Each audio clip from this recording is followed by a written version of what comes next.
mistake, here to stay. Hero, phantom, Uberman.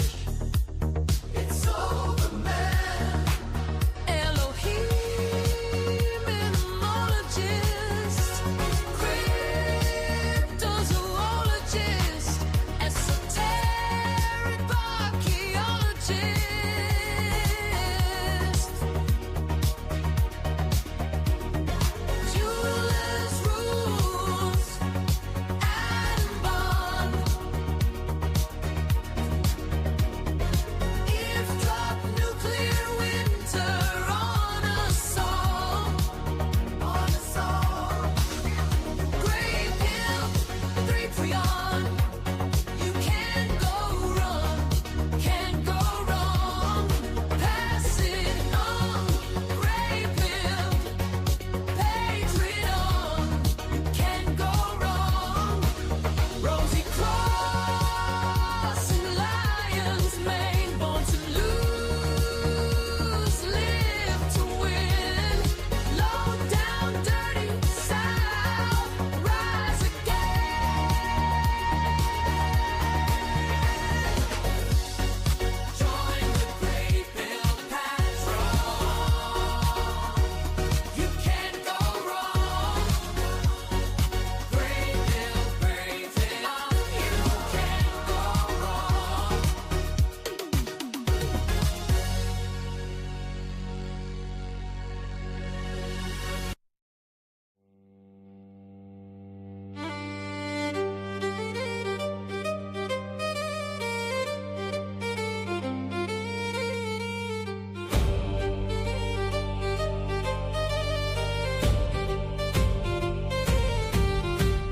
Raven on the beam, I listen close by the ash and the iron door. Cattle die, kinsmen die, but I keep one thing more. A hard-earned name and a mouth that knows when to bite its tongue and when to go. Wise words cut deep like a winter stone. Better no prayer than too much bread on the road. Wise man, hold your own. Better than gold is a man's good name. Wise man, walk alone. Cattle die, kinsmen die, but my words remain.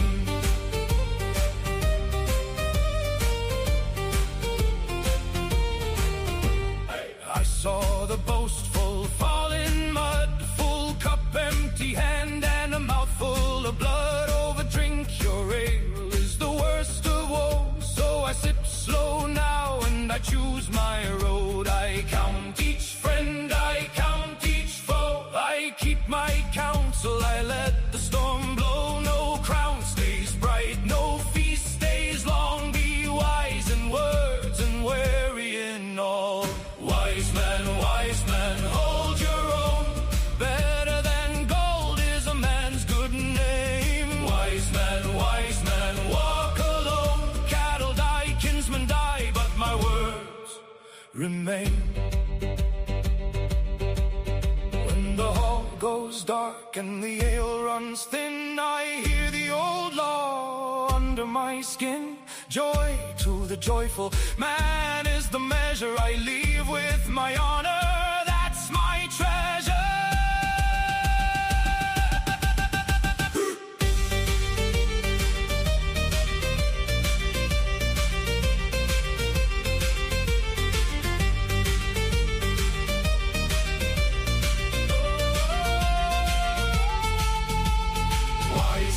Wise man, hold your own. Better than gold is a man's good name. Wise man, walk alone. Cattle die, kinsmen die, but my words remain. Wise man, hold your own.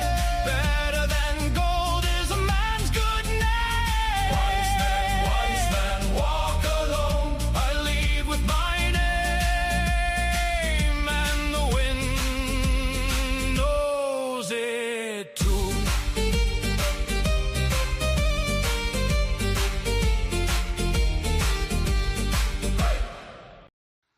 God.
Good morning, everybody, and welcome back to another episode, another esoteric book review, aka Gods of the Morning Wood.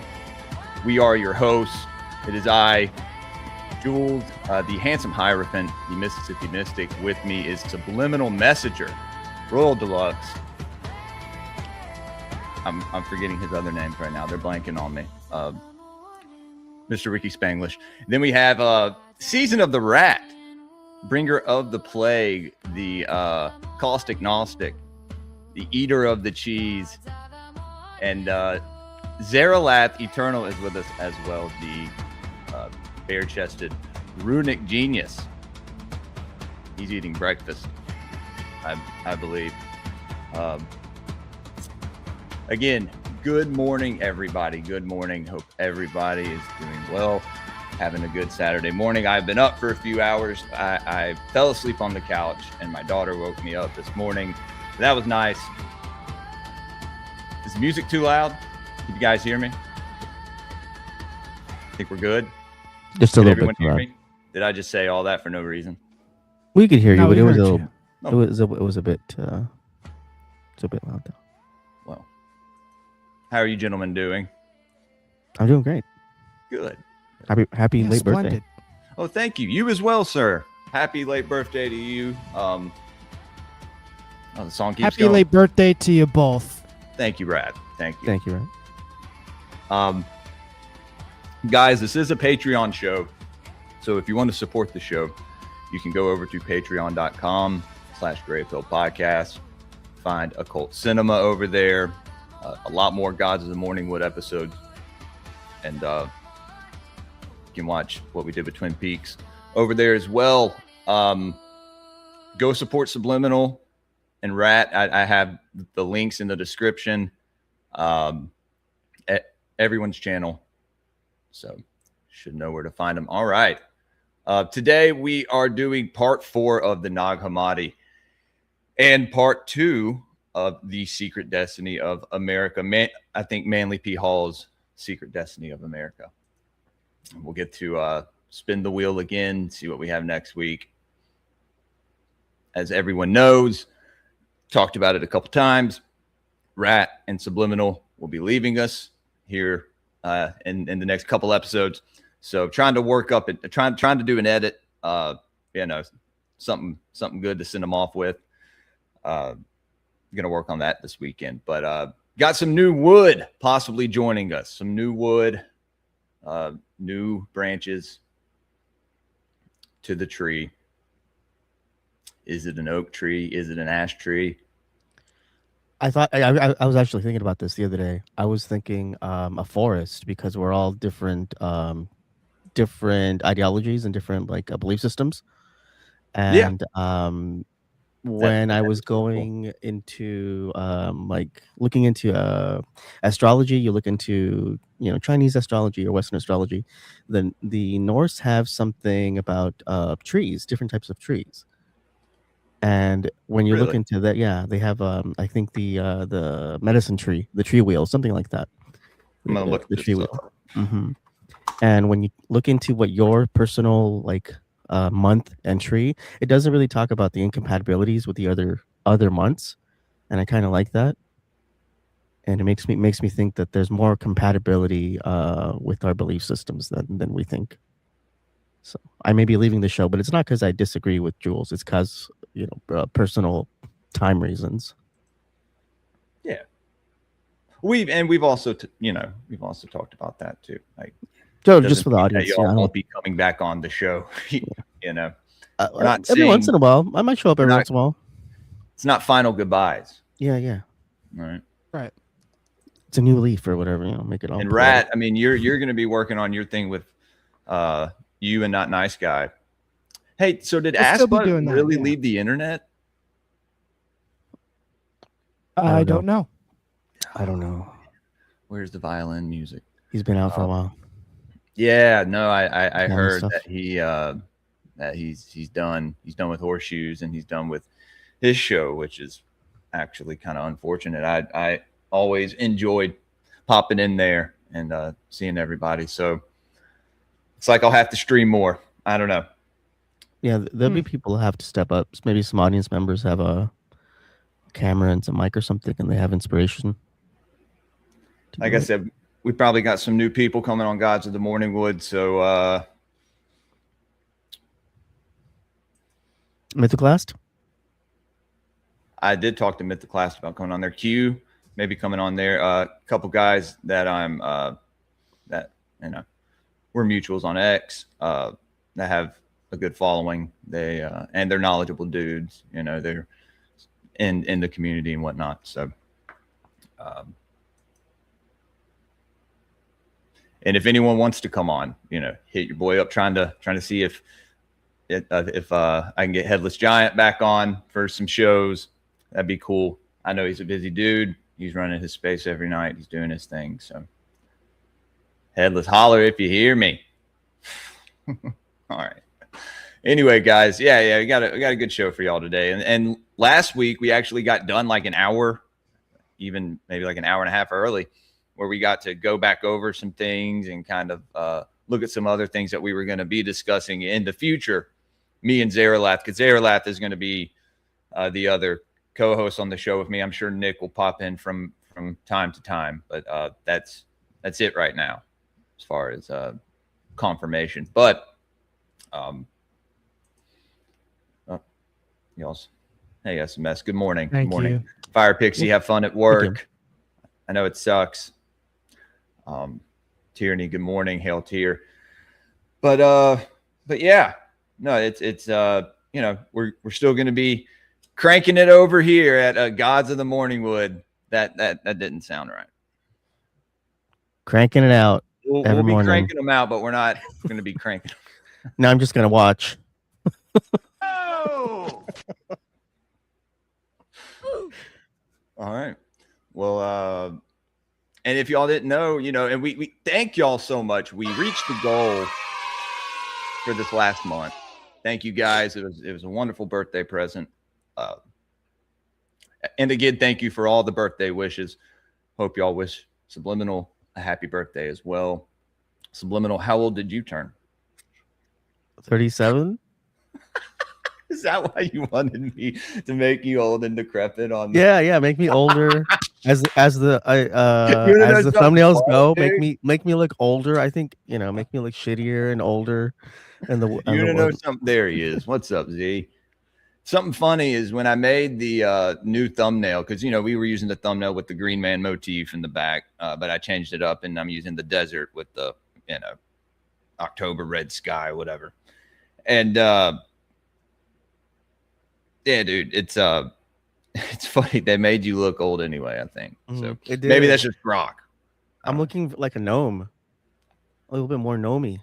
Make it look smaller and fatter till I disappear. Shit. I can do it. Good morning, Zero. Brock can do it. If anybody could do it, Brock can do it, even though he doesn't want to.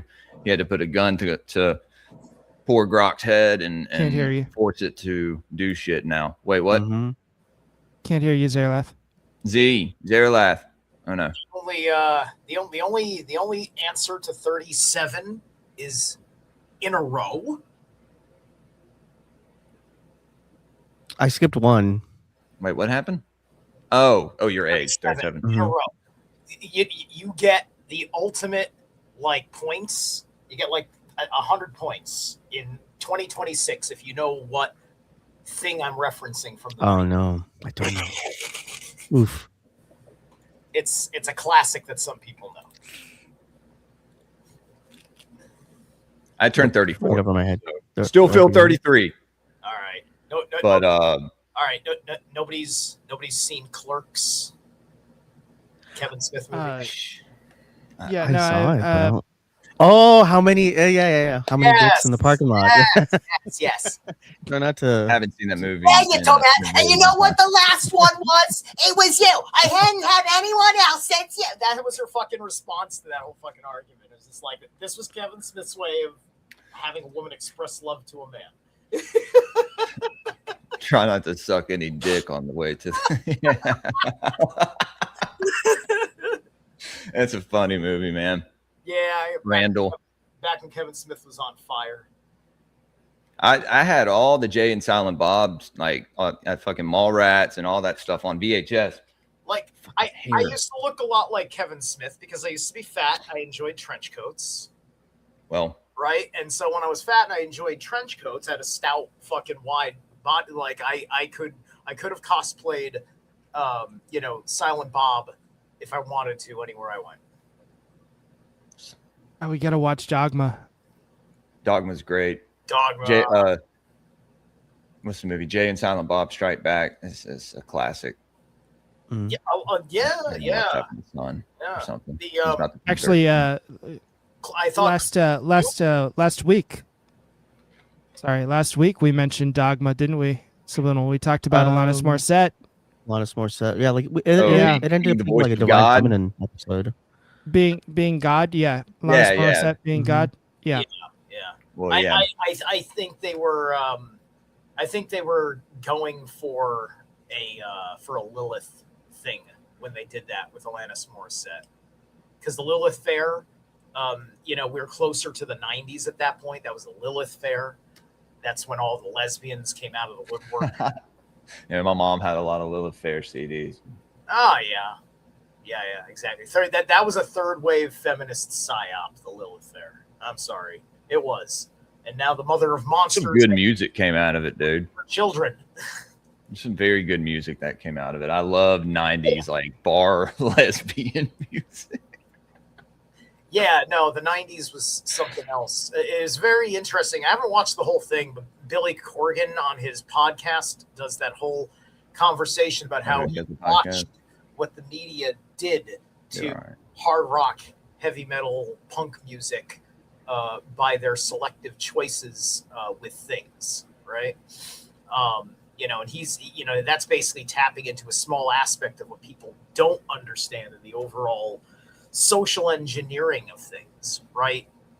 And so I'm so sensitive to that sometimes I surprise people. Like, why the hell? I didn't think you'd be for that.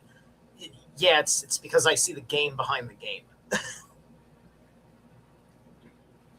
All right. I've been doing this so long, I don't relate to everybody anymore. That's what happens. Well, no, that'd be a movie I could add to the wheel. You could watch that. Something. Yeah, I need to. waiting on what kind of suggestions I'd want to throw from where my head's at, what I want to talk about. Yeah. All right. Well,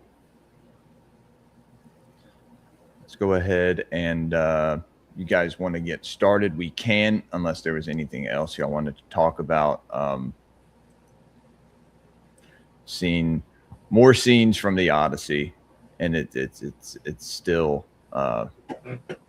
just as bad. So, guys, we will be watching part 2 of the 1997 Odyssey. I don't know, maybe this next week. Hopefully it's next week. If not this weekend, try to, maybe, I don't know. But I look forward to that. Fun show.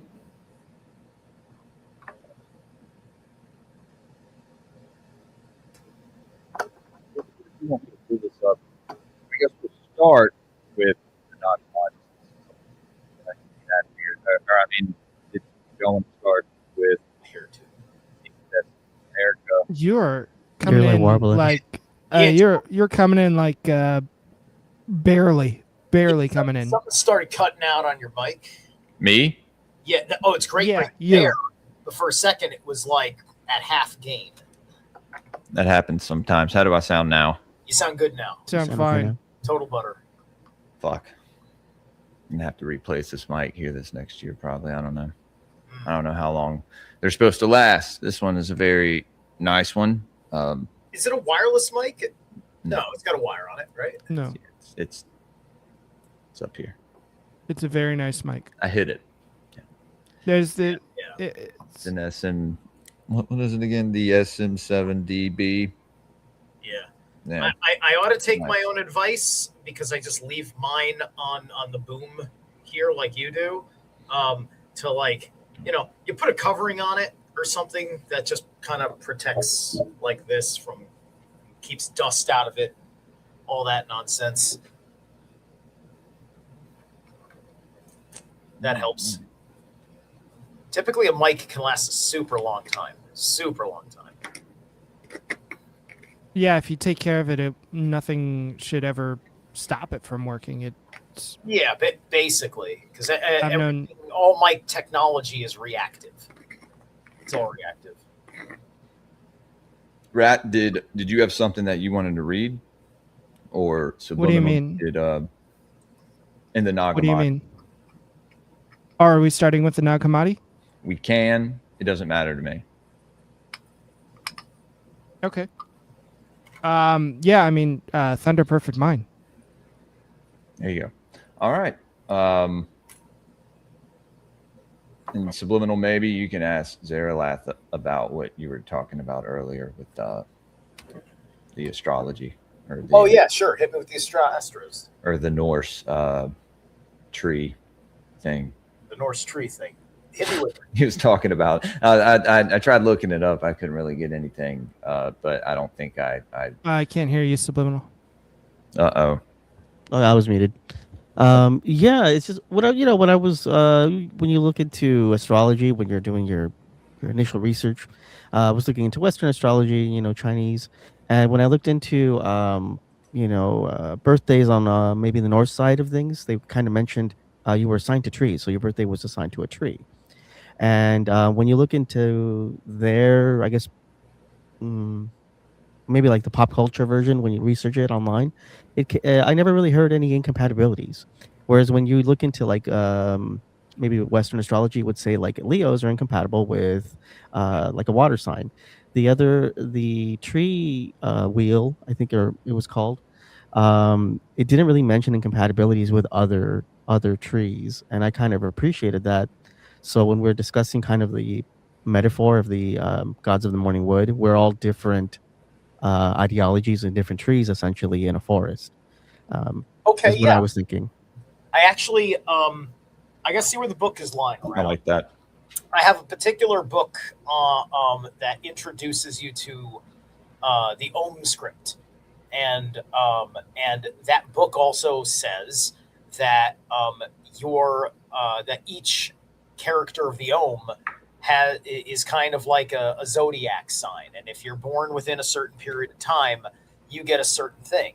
So like, it's not in the 30-degree fucking categories because there's more than 12 of them. So some are shorter than others. My birthday falls under Huath. Huath is the Om equivalent to Thurisaz, and so the Huath is the Om for the hawthorn tree, or the hawthorn thorn bush, and it's a thorny bush, and this is in the Aries correspondent area. So this is part of the Thor energy. So my birthday is very deeply in Thoronic energy, according to basically the Om script. Let me see if I can find the book. When's your birthday, dude? April 6th. Okay. All right. No, Mine's in July, so mine would be. You just had your birthday. You're a Leo. Yeah. We're like pine trees. We're supposed to be like something like pine trees, which makes, I mean, to me it makes sense. I like Christmas. This is from years and years ago. I'm referencing the Celtic tree zodiac, is what I'm referencing. So it's really loose in my memory.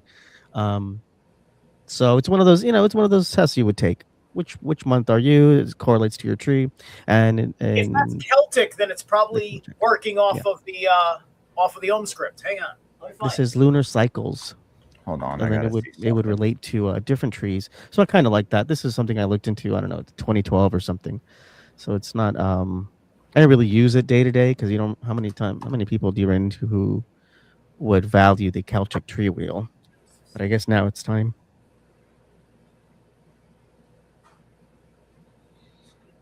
Yeah, it's saying that Balder is usually linked to Leo, I think.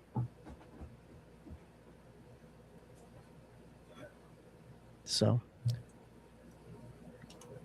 Rat's voice is like warm butter. They want to hear your voice, Rat. How's your week, Rat? Oh, my week's been quite busy, quite filled with a lot of bullshit. Ta-da! A lot of bullshit. But Yo, shouts out the rune loops. Thanks. That's subliminal. That's the book. Gotta get some of those. Celtic Tree Celtic Tree Rituals. I'll put that on a shirt. So yeah, this is by Charlene Hidalgo. This this book's got a little bit. It takes a little bit of liberty with the mythological concepts of Egyptian things influencing where the Druids and Celtic culture comes from. So it's got a little bit of mix of Egyptian in here too. So if you want to give me birthdays real fast, I'll tell you where you belong.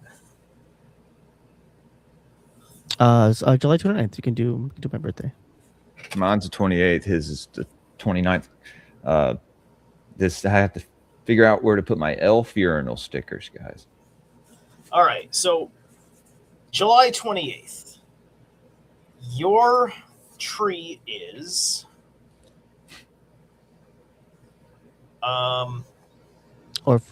okay, you are the vine. The vine goes from July 11th to August 7th. I'm the vine. Yes, you are the vine. You too, subliminal. You know? How about end of the year, December 29? That's your birthday? Yeah. Dude, my daughter's is Christmas Eve. From December 27th to January 23rd. See, some of these are really long periods. Some of those are really short periods. This is the alder. You are the alder tree. Oh, dude. Yeah, we got people with their Okay. birthdays in the chat. February February 17th. 17th, Yeah, 5%. January 11th. Yeah, guys, All right. show up to his rune reading. Yeah, that'll be tomorrow afternoon, Eastern Standard Time, noon on Greyhorn Pagans podcast. I got to get up with Stein, man. We got to get that Yeah. occult cinema scheduled. He said in August, early August. So maybe we can do that this week, guys. It'd be a good Patreon episode. Go check it out. We did 5 episodes of the show, Occult Cinema, Gotcha. where we All right, hang out. did everybody get their birthdays there? Everybody's I think, yeah, we have some people in the chat. I was reading. Tierney and I are both the same. He's January 11th, so he's also an alder. all right. About February 17th. Fire Pixie wants to know. Feb She has to 7th. go to work. That's the willow tree. And it falls, and the willow falls under Imbolc as well.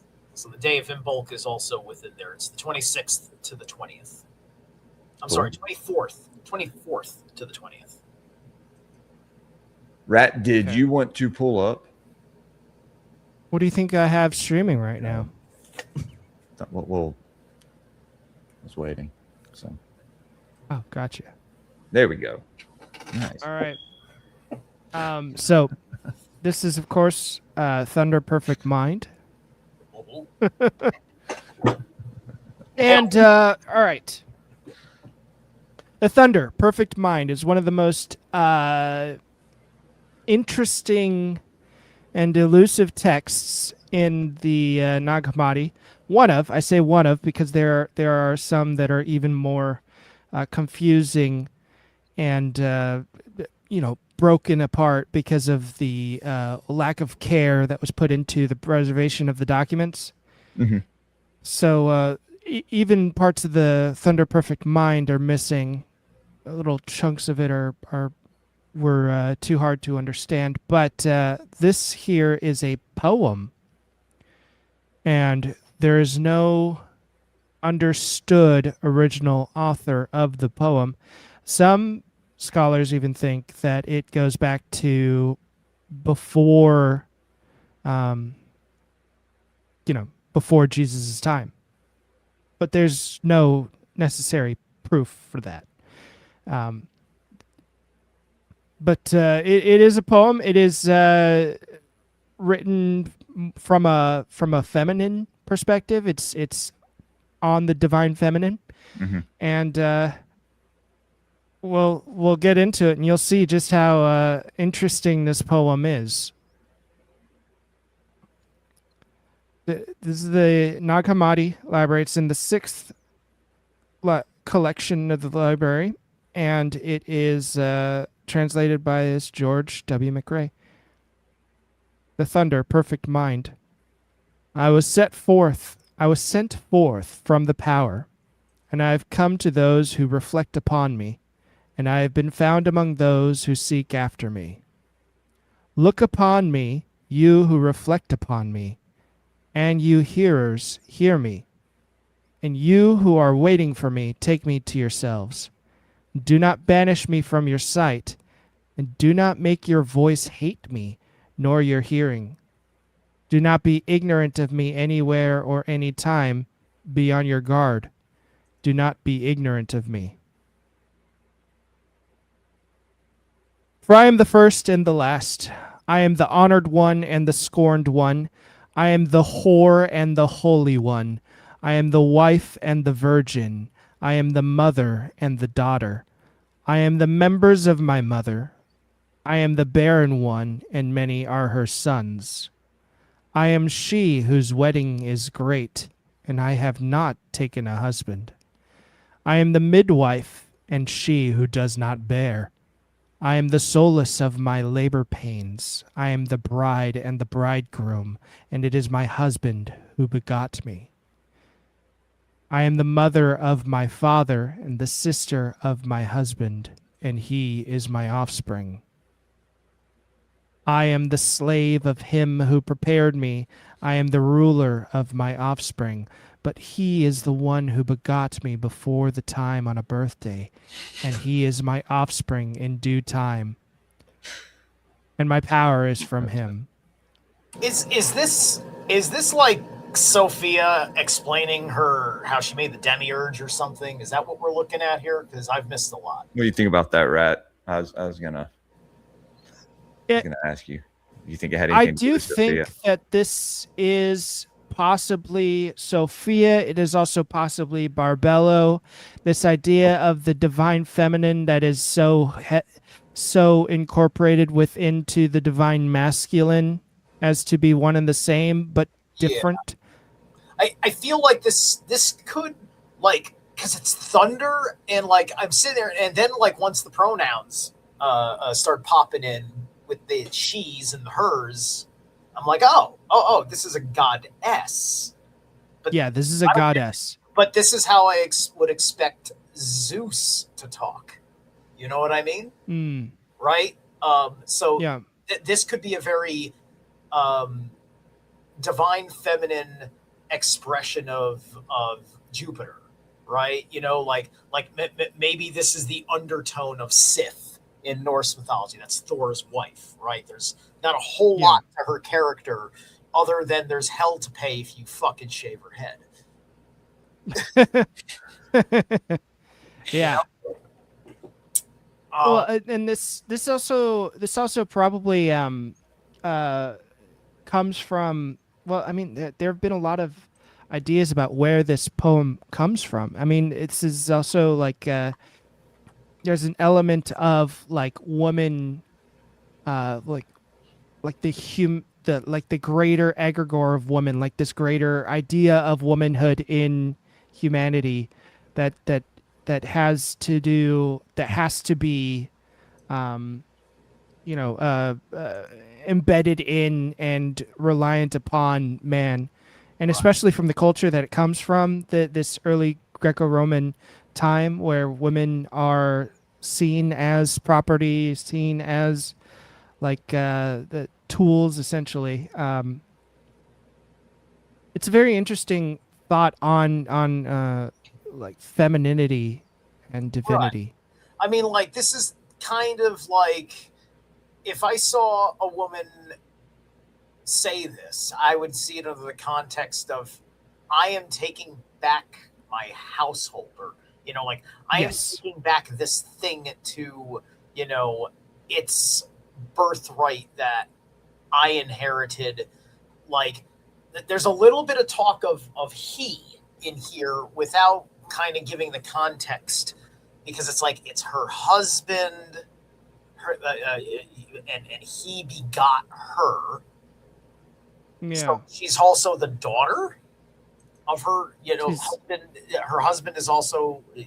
Is that what we're looking at? I mean, like that's why I'm asking: is this like Sophia or whatever?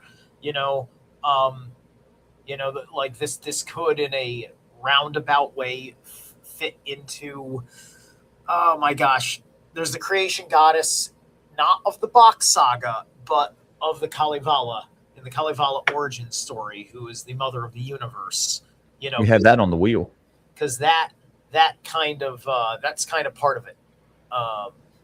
Like it's got this interesting beat, because there's like a daddy god who then has a daughter god, and there isn't like a mother god to her or something like that, and then she kind of becomes impregnated by her time in the sea, is pregnant forever, as because there's a Saturnian energy coming on, because she's pregnant with Wainamoinen, who is the great storyteller and another Kronos type of figure, a very benevolent Kronos figure, right? Like anytime you get pissed off at Saturn, go read the Kalevala stories on Wainamoinen and remember that Saturn is like this guy too, right? Yeah. So yeah. Anyway, my point is, it's interesting because my head craves unlocking how all these different cosmologies work and seeing how they stack up with the system that I hold dear to my magical practice, and where things are twisted. Yeah, let's do it. What I think of when I do read this, I think of the first, the prime, right?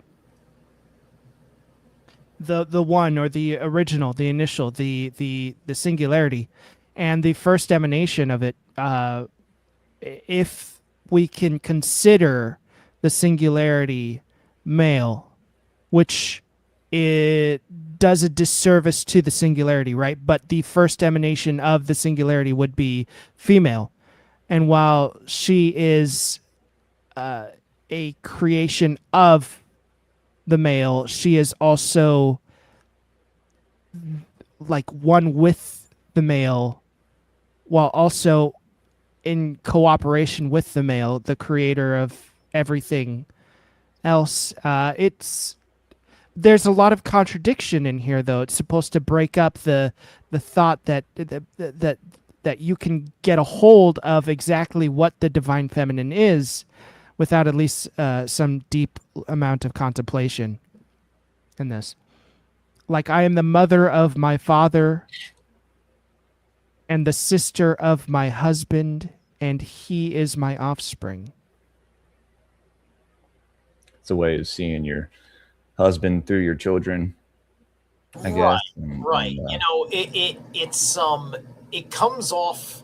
It's just like somebody just read this and said, "I got an idea for porn." Right?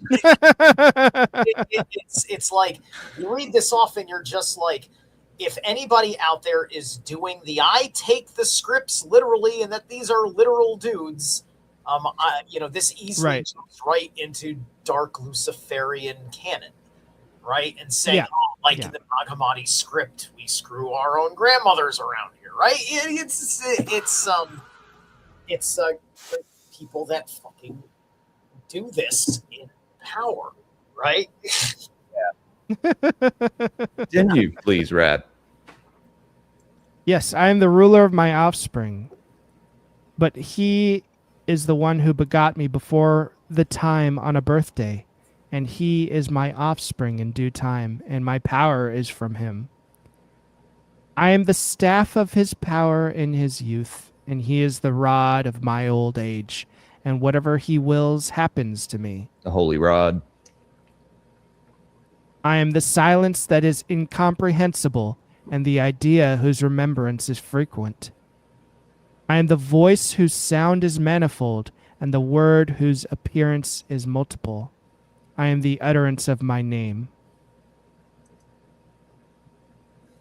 Why, you who hate me, do you love me and hate those who love me? Mm. You who deny me, confess me, and you who confess me, deny me. You who tell the truth about me, lie about me, and you who have lied about me, tell the truth about me. You who know me, be ignorant of me, and those who have not known me, let them know me.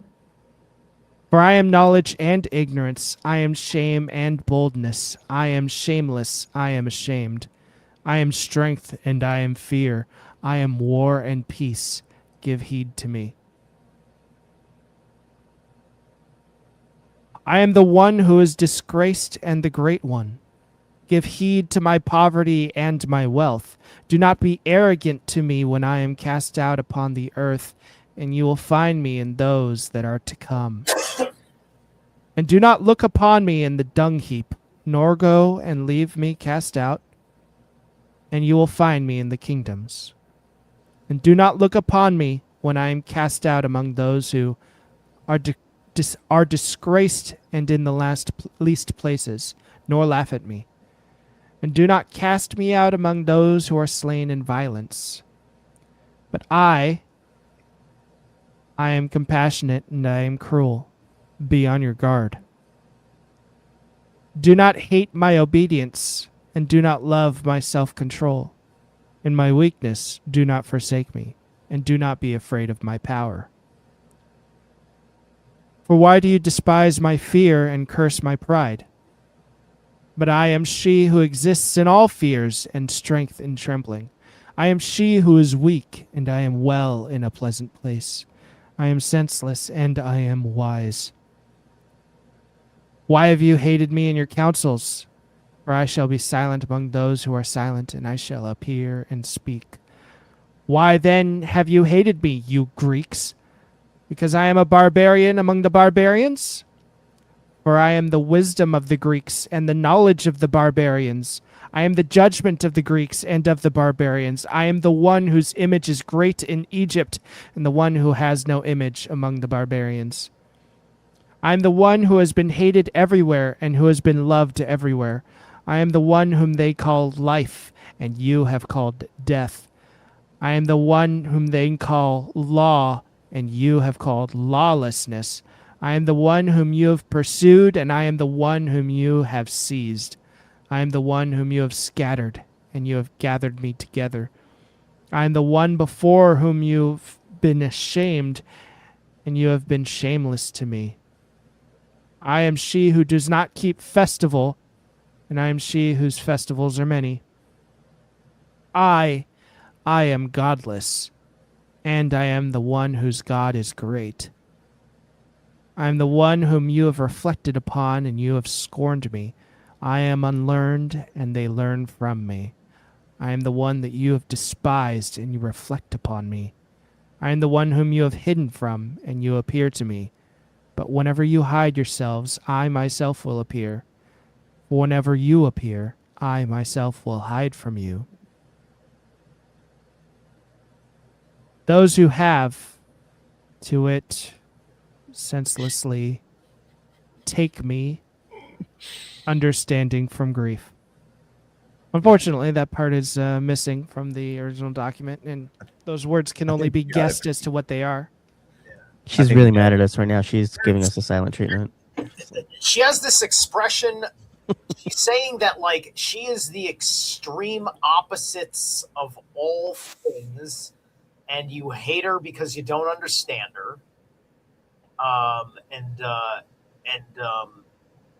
And that she has all of these qualities, but yet she is something that can't have all of these qualities at the same time, right?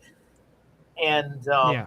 I'm wondering how, like, 'cause I can understand this because, like, I kind of always am playing my own balance game because of how much I drive myself nuts with my Libra energies. About too much or too little of something. Well, what's the balance?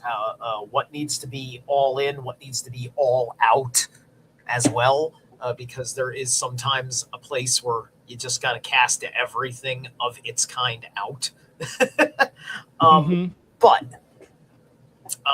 That being said, I'm asking myself, does this text and will this text end up doing a excellent job clarifying how all this comes together without ruining the poetic mystery that we have to appreciate? Because, you know, this is the kind of, obviously this is tight stuff for mystery school discipline, right? You know, because you're going to end up reflecting on this, and it's like a riddle. It's like, well, what is my own grandpa, but also is all these things, but is the antithesis of all these things, and yada, yada, yada. And it's definitely female. Is it just an expression of archetypal consciousness of like yin energy or something? Like the archetypal yin side of the creator? Well, we're both XX before we're XY chromosomes. Yeah. So we are all female before we're male. Right. Technically. Anyway, that's all my thoughts on the matter. Yeah, it's that's great. Yeah. I was gonna say, you know, at one time we were all that, you know, you had one kind of female reproductive organ, and then you grow a dick, right? Oh, the gonad. Mm-hmm. Yeah, Yeah. more that. The yeah, you know, it you start off looking pretty undetectable. You know, like you Androgynous. start off in the womb, like if they Some of have us stay like a undetectable, camera. if you know what I'm talking Yeah, about. it's true. That's true.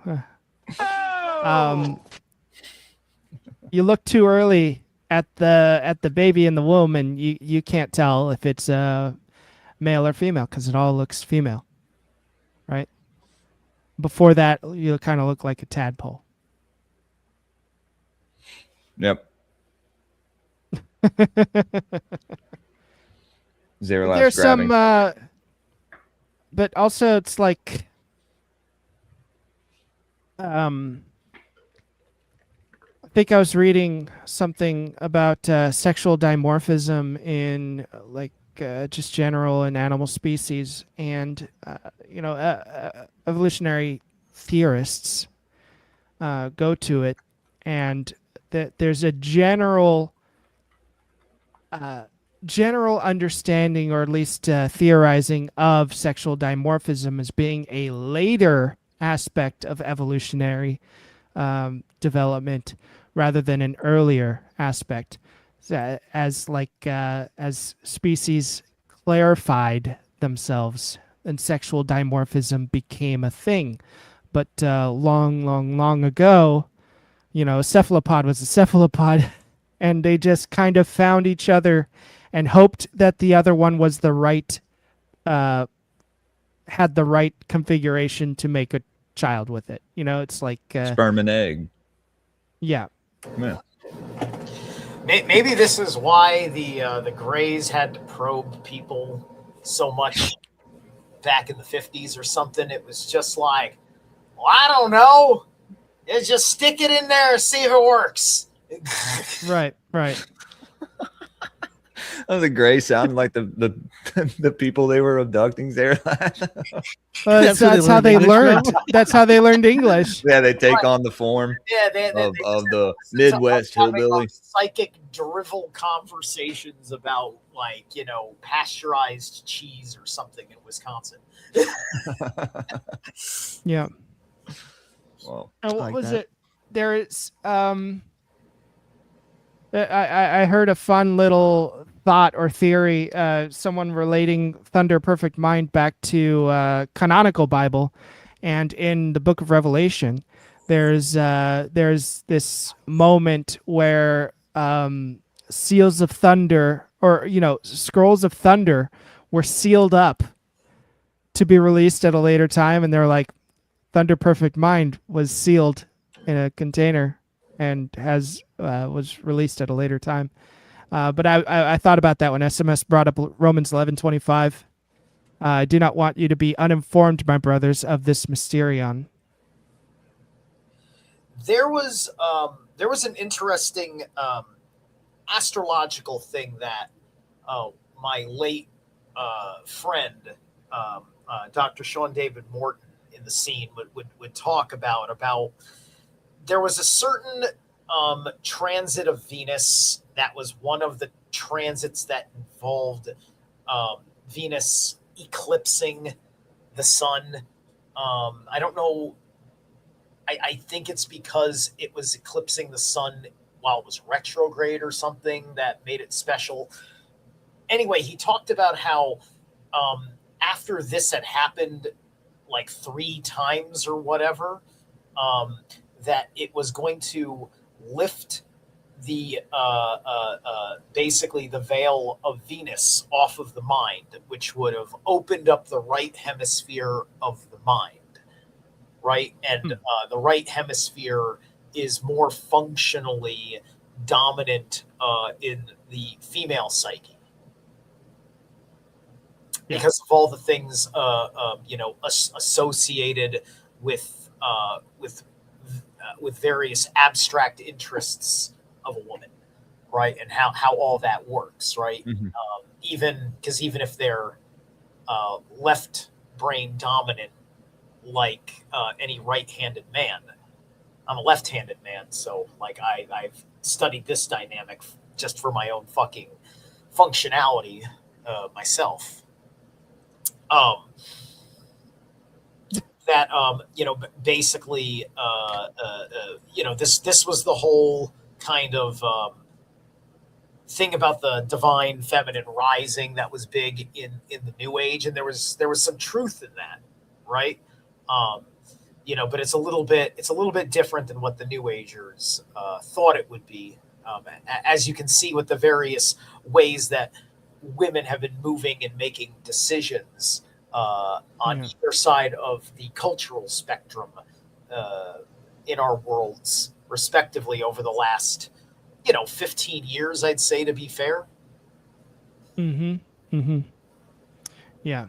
I mean, there's always some amount of truth in these New Age ideas. This is the problem with like ideologies and holding principles like too stubbornly, is that there might be truth in them. So you might be correct to hold on to them stubbornly. But at the same time, you're also holding on to all the extra baggage that comes with the truth. You're holding on to, you're adding in all of the extra elements that make you feel comfortable with whatever it is you're holding on to. Yeah, and that just because it makes you feel comfortable doesn't make it true. Doesn't make it good or healthy or wise to even do so. And that's the big problem with New Age, or even new ideas and new concepts. It's like we're all trying to reach something that is true, like capital T, but without proper contemplation and without knowing how to properly contemplate, you're going to be adding all of these extra elements of self and ego and lies to the thing that you want, which which can arguably be called truth, right? Right. So I mean, it's always like there's always like this corruption in the midst of it all, and really cutting into it is the only way to get through it. And also cutting your ego out of it is helpful as well. But we know how difficult that is, guys. If you're not watching a Thursday morning show with Not Nice Guy and me, you're not understanding just how many ways us people can figure out how to deceive ourselves and trick ourselves into knowing what reality is. It's not what you thought, and it's not what you thought in the way that you didn't think. So Right. There's a lot of people that know how to feign having, taken their ego out of the picture, right? That's why we have toxic ego stuff. This is why we have the hippie bro doing the spiritual healing, come fuck me in the van and I fucking drift, right? Yes.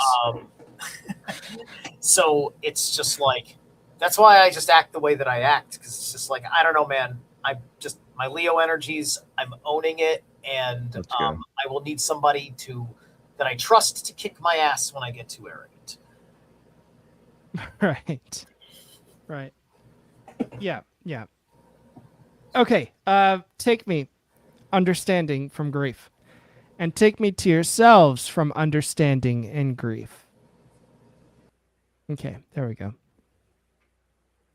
And take me to yourselves from places that are ugly and in ruin, and rob from those which are good, even though in ugliness. Out of shame, take me to yourselves shamelessly, and out of shamelessness and shame, upbraid my members in yourselves.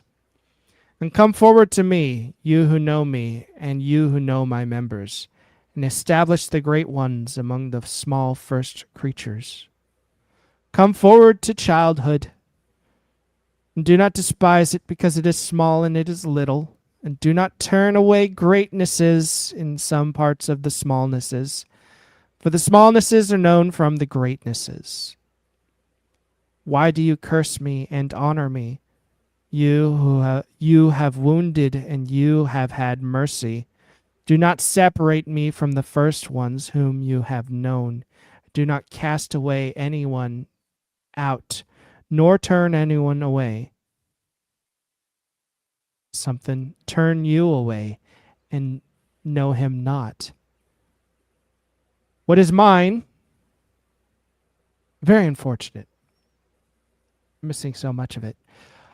I know the first ones, and those after them know me, but I am the mind of, and the rest of. Oh, they leave out the important part. Yeah, this is. I feel like the important parts being burnt out of the original copy is not a. I feel it's not a coincidence. I No, think they knew not what they at were all. doing. We don't believe They in were like, coincidence. yeah, they couldn't handle it. Yeah. No. I'm surprised they didn't destroy it altogether, but I mean, I think, They tried, right? I mean, that's why these were buried maybe multiple underground. copies. Yeah. Who knows? We know this wasn't a single off copy. We know that this was distributed around. But unfortunately, if you know anything about documents and holding on to them, they degrade very fast.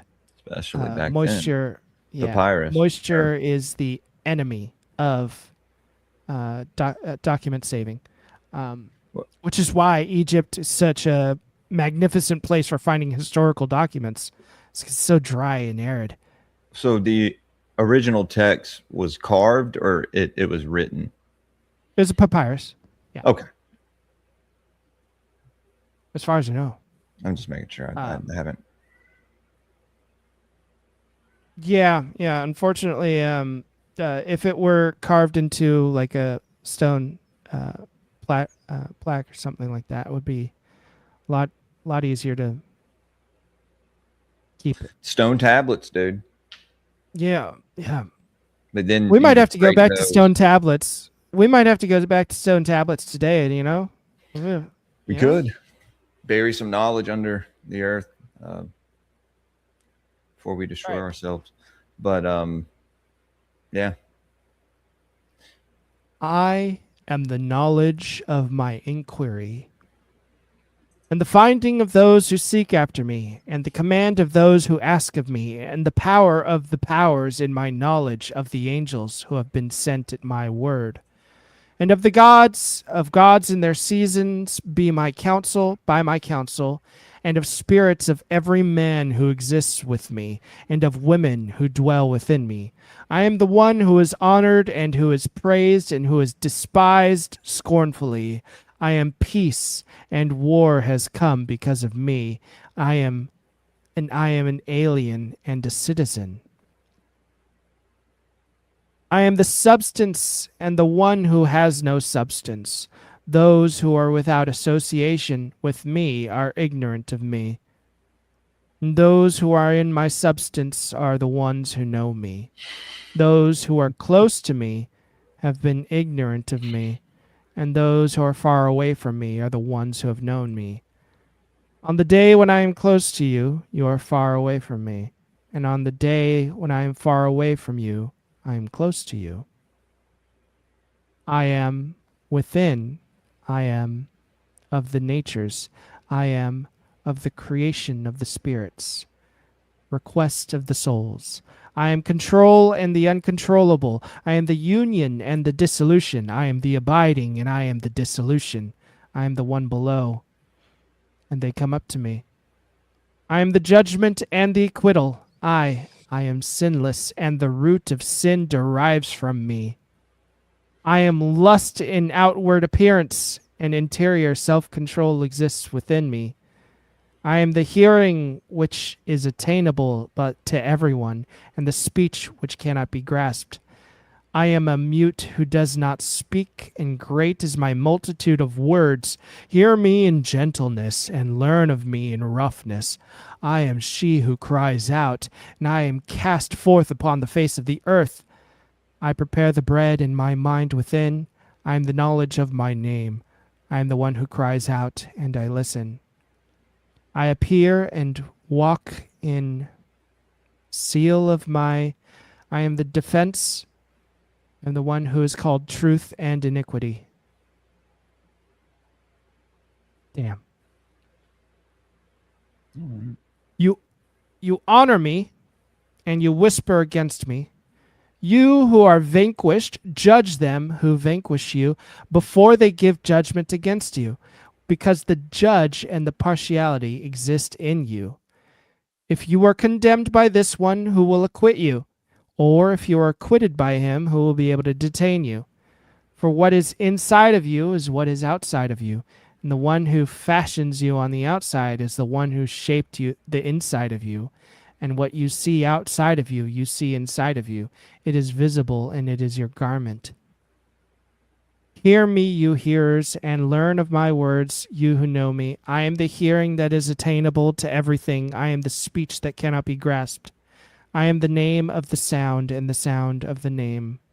I am the sign of the letter, and the designation of the division. And I... 3 whole lines missing. Oh, light, hearers, to you, power, the great power, and will not move the name to the one who created me, and I will speak his name. I feel like we're missing so many important things I right think here. I know what it says there, Rat. I think it says, Yeah, I'm what a are you bitch, saying? I'm a lover. I'm a child, I'm a mother, I'm a sinner, I'm a Yeah, saint. yeah. Yeah. I think that's Alanis Morissette wrote that, right? Oh, God. The first Don't line, do Meredith Brooks like that. the first line of the Boondock Saints theme song, I am the stone that the builder refused. Yeah, yeah. Yeah. Such a good show. This is giving me a new respect for the cyberfeminism 100 antithesis of cyberfeminism. It sounds ridiculous, but this is it's kind of like the modernized version of this. It's all what woman is and what woman isn't. What you think of what a woman is and what you think a woman isn't. You can change her depending on how you think of her. This is what the cyberfeminism 100 antithesis is similar to that. But I laughed at it before. Now I'm kind of like, okay, maybe they were onto something. Maybe they were. Maybe. Oh, hey, listen. Then I think it would serve well as a warning to I don't know, female nature, right? Yeah. You know, because it is perhaps is it like a sky goddess type of like with the Box Saga? There's there's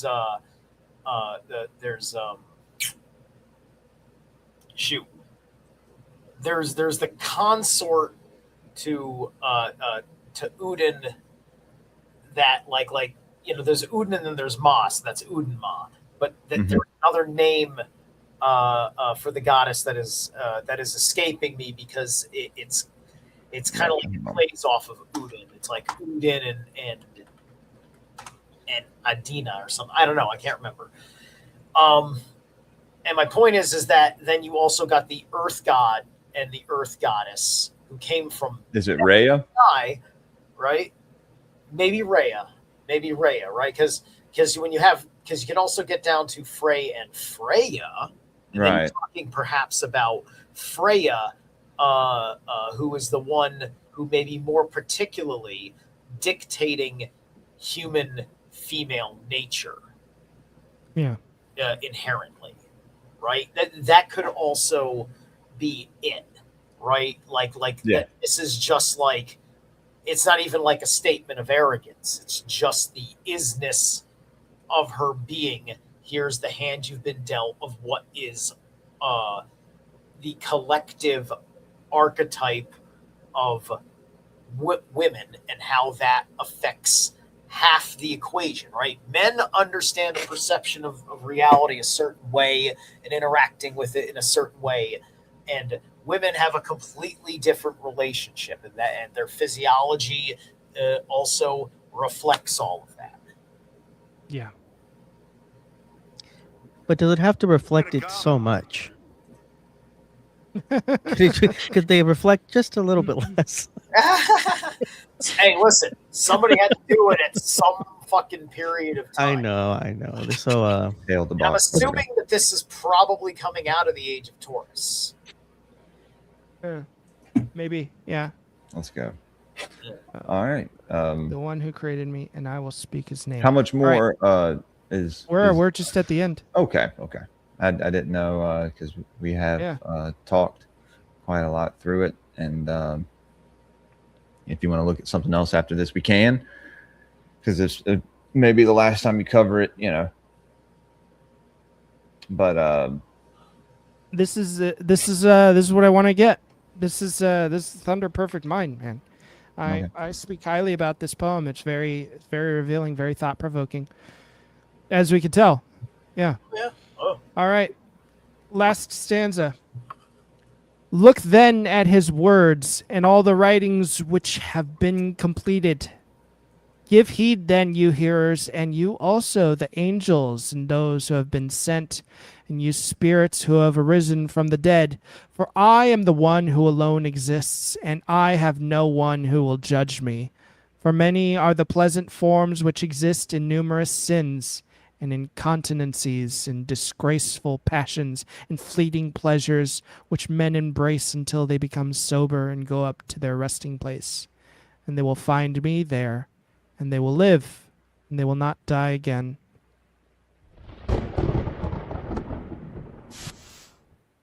subliminal. Right.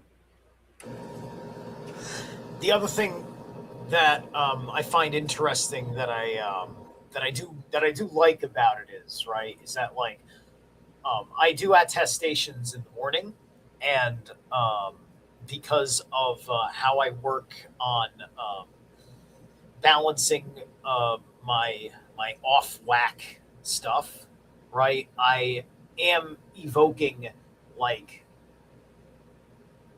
some of my various extremes, right? And a small part of my evocation is that I say I am kindness and compassion, I am ruthless and unstoppable.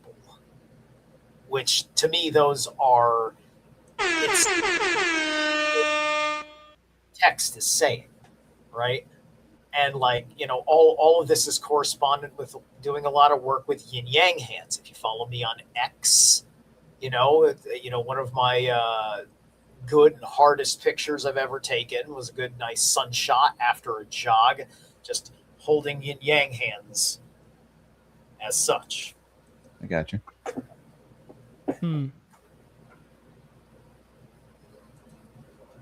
Sorry, I'm trying to find where we left off on our next one. Unless there was something subliminal wanted to read. Or like I said, just took a step away. On. Yeah. I mean, you know, this is just it's just a taste of what's in the Nag Hammadi library. We've done a few of them here, and there's just a treasure trove of things to think about, to break down, to really ponder. Thunder Perfect Mind is so awesome to me. It's Yeah, I don't even know if I can like really put into words. Well, you've brought it up several times, and Yeah. I believe we looked at it once off the show, maybe. It's So I'm beautiful. glad you finally got to. Where can I find y'all in Twitter? Oh, you have an X at greypilled with 3 Ds. Don't follow greypilled CP whatever. I got my old account hacked, but it is what it is. Zerlath369. Don't follow me on Twitter. Season of the Rat, and then manual labor. Manual labor. Subliminal messenger. But Manuel Manuel labor. Labor. Manuel Labor. I love it. All right. He's just toil maxing. Labor's not- Zeralath, so we're gonna you're gonna get this next one. All right. Secret Destiny. Yeah, I believe we left off chapter 2. Fabu. And again, guys, sorry if I'm not more talkative this morning. My daughter woke me up like Sleepy two hours. Jules. 2 hours before I planned on waking up. So yes, Sleepy Jules, and but I'm still here. Oh, Subliminal says let's do hypostasis real hold quick. on. He wants Okay. to do hypostasis. Hypostasis, and then we'll spin the wheel for next week, and then we'll get into Secret Destiny of America, Chapter 2, the world's first Democrat on Akhenaten. Are we only chapter 2? I thought we were chapter 3 by now. Okay, I guess. Well, we only did part 1. Okay. Okay. Did we cover 2 chapters? Did we talk about the Aten? I don't remember because I've already read this book. I might just be misremembering when I read it. Well, chapter 2 was fairly short. So let me go back and look. Subliminal, go ahead. Sorry. Welcome back, Okay. Subliminal. Thank you. You want to pull up, or did you already have it pulled up? The hypostasis. He had if it we pulled could- up. Yeah. Yeah, this is what I've been wanting to share for a long time. This is about the archons. Okay. I'm gonna go ahead and do the whole thing. Well, yeah. Okay. You So only have I'm like on the zooted. show, I'm ready to go. So yeah, dude, go ahead and yeah. All right. I'm gonna find this.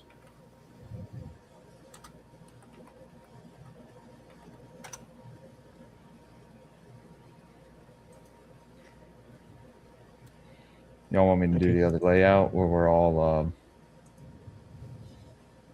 Okay. you guys cool. like this? That's nice. That's I like pleasant. this.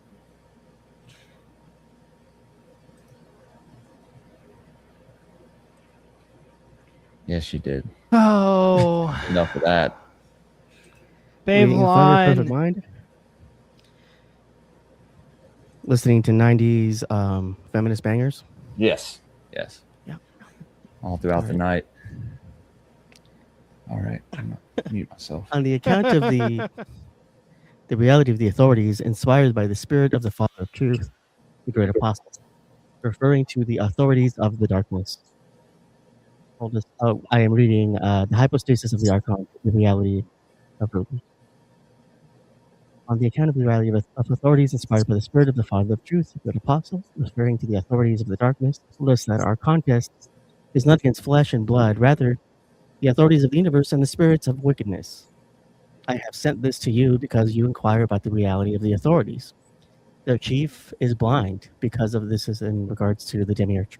The chief is blind because of his power and his ignorance and his arrogance. He said with his power, "It is I who am God. There is none apart from me." When he said this, he sinned against the entirety. And this speech got up to incorruptibility. Then there was a voice that came from incorruptibility saying, "You are mistaken, Samael," which is God of the blind. His thoughts became blind, and having expelled his power, that is, the blasphemy he had spoken, he pursued it down to chaos and the abyss, his mother, at the instigation of Pistis Sophia. And she established each of his offspring in conformity with its power, after the pattern of the realms that are above. For by stating from the invisible world, the visible world was invented. Wait, so Uh-huh. Samael had sex with Sophia? No. he- I think Samael had his own emanations. Okay. Yeah. Yeah, I was going to say that.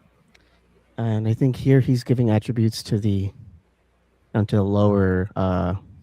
To me, it's the archons, right? Because I've discussed, Okay. thought about this already before. Yeah. He's giving. This Yeah. is just differentiating powers on the way down that are different attributes of God. Gotcha. As you get down to the physical realm, things get more solid. We've kind of discussed that with the Manly P Hall. The different attributes, and then you go up, it gets more ethereal. So to me, the opposite happens on the way down. So wait. So Mhm. Samael gave he had his own emanations, but it says here, so he pursued it down to chaos in the abyss, his mother at the instigation of Pistis Sophia, and she established each of his offspring in conformity with its power. So I thought she establishing them meant that she was the mother. No, that's not what that means. In the poetic language, they're explaining this. I haven't thought about that. I don't It know, could maybe- be. Yeah. Yeah. I mean, if the mother is all that he knew, I mean, it's quite Right. possible that's how the offspring came about. In certain texts that I've caught people reading on YouTube, which I maybe it's somewhat channeled information, but I think it's got a certain grounding in things understood by Gnostics and like Talmudics and whatnot. Is Samael is also Lilith. Samael Lilith as one androgyne entity that can be male for females and female for males. And it says that the way the myth went down in secret, and this is in the channeled book Liber of Lilith, is that Lilith raped Adam and Samael raped Eve, and that is where Cain and Abel come from, and also Seth, and that story's got nothing to do with mortal human beings, because that's the mythology Yeah. where all of the fallen angels that would make the Nephilim, that would then make the giants and such, right? And thus your mythological world, as well as men of renown, right? Because the more I look at what the Gnostics are trying to say, they're trying to square the circle from their pagan understanding of the world through Greek mythology, and squaring the circle with the earliest Hebrew texts that became called the Book of Genesis, because the Book of Genesis wasn't one scroll itself. Genesis itself was many scrolls. Chapter 1 and 2 are their own effing scrolls. Yes. Yeah. And they're also trying to square it with like other Hebrew traditions, like the Book of Enoch. They're trying to square it with Egyptian The Dead Sea Scrolls mythology. and all that. Yeah. Right. Dead Sea Scrolls is later. That's basically It's what- a little bit- I mean, yeah. probably a lot of them that reject You know what I the mean. Book of Enoch Yeah. are just saying that, like, I'm sure the Book of Enoch existed, but it's obviously not that. It's- Right. Somebody must have scribed that later, imagining what the Book of Enoch in the Bible was. Well, that's what the second and third books were, because they were found later, right? Like the first one was found in, I think, Ethiopia, or was that the second one? Then the third one was found somewhere. It's like written in some I kind mean, of like- Slavic language. Like all of these religions have a common trope. It's in the Bible with Been a long Moses time. and the commandments, and it's the same thing with a few other cults like Mormonism with their tablets. Right, the prophet had tablets He comes down, he tells you about the whole thing, and then but he didn't show you the tablets. And it's just like, okay, cool, let's see the tablets. Oh, you wanted to see the tablets. Well, I broke the tablets. And so I'm going to have to go back to God because I'm just a dumbass. I think if he had a vision or something, he saw these alchemical tablets, or it's just something that he adopted from an older myth, and he knew about alchemy. So I don't know. It had something to do with the emerald tablets, though. It's just the funny way how, Moses does it in the Bible, and we don't ask ourselves, is this telling us a grifter's story? But if we I brought up alchemy, yeah. But if we see it in the historical record now, such as the record accounts of rational people versus the first Mormon, right? It's like we recognize it as a cult leader's grift. Well, most of us do. Love you, not nice guy. We have a call. Okay. Yeah. Oh. Somebody's coming in to defend Moses. It's Chris. Moses. Oh, Chris. It's Chris. Let's bring him in here. Thanks for calling, Real Chris. Quick. Chris, can you hear me? I can. 2 seconds, bud. One thing, it's been said there's like 99 names for the Most High, and considering the word G-O-D, there's an acronym that occurs from the Hebrew words Gomer, Oz, and Debar, which mean wisdom, strength, and beauty. So if the designation for Samuel is God, then that's something that the listener should consider, because that's not the same as Elohim or whichever route you want to take for those 99 names of the Most High. Okay. I got you. How are you doing, Chris? Huh. Thanks for being our weekly caller, man. I missed last week. Well, that's okay. You've surely made up for it in the past. So. Oh, you're too kind. So I hope things are going well, and keep on keeping on. And I think that's a very important designation. And I want to say it goes back to around the time of Solomon. Kind of past Joachim and Boaz. And then there are 3 pillars, which is Gomer, Oz, and Debar. And, America was formed with a lot of this Gnostic information that Rome tried its darndest to quash. Are those 3 pillars at a higher level of initiation? I wouldn't say necessarily. Okay. I think it's an extension or something that you could say. I got you. Adjacent. Okay. So it's kind of a lateral move, and that also allows people to be more of a peacock if they're talking about wisdom, strength, and beauty versus the positive and negative that represents the Joachim and Boaz. All right. Well, Chris, we appreciate you calling in with all your knowledge and blessing us with your presence, man. Thank you, and hope you have a good rest of your weekend, brother. I appreciate it. We'll tune you in. Great show. Yes, sir. Keep on. We'll talk to you later. Right. All right. It's always fun. Guys, you can call into the show. There's a number on the bottom of the screen. Rat, you good? Yeah.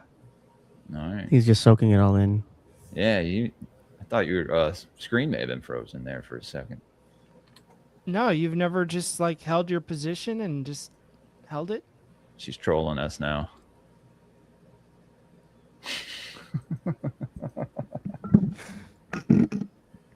Thanks for calling, Chris. Thanks for calling, Chris. Are you unable to hold your position? Just hold it. Wait, what? Are you unable to just stop moving and just hold that position? Who? You asked me if my screen not. froze. I'm just not moving. No, I have to stay moving. It's part of my anxiety onset. My that I have. I have. It's fine. It's fine. It goes with my character. But I'm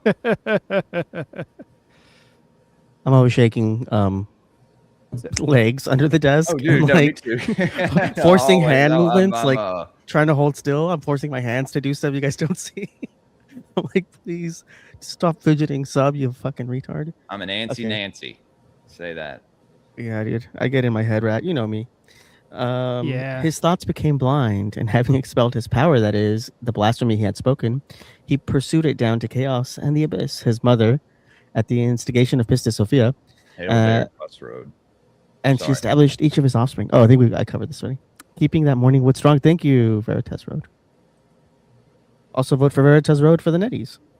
Yeah, man. Keyboards. Guys, And Gods go in the over Morning and Wood. check Yeah. out the Veritas Road. They're good dudes. They've been on Grey Pilled. I've been on their show a couple times. Check them out. As incorruptibility looked down into the region of the waters, her image appeared in the waters, and the authorities of the darkness became enamored of her. But they could not lay hold of that image, which had appeared to them in the waters, because of their weakness, since beings that merely possess a soul cannot lay hold of those that possess a spirit, for they were from below, while it was from above. This is the reason why incorruptibility looked down into the region, so that by Father's will she might bring the entirety into union with the light. The rulers laid plans and said, "Come, let us create a man that will be soil from the earth." They modeled their creature as one wholly of the earth. Now the rulers' body they have, female, is with the face of a beast. They had taken some soil from the earth and modeled their man after their body and after the image of God that had appeared to them in the waters. They said, "Come, let us lay hold of it by means of the form that we have modeled, so that it may see its male counterpart, and we may seize it with the form that we have modeled."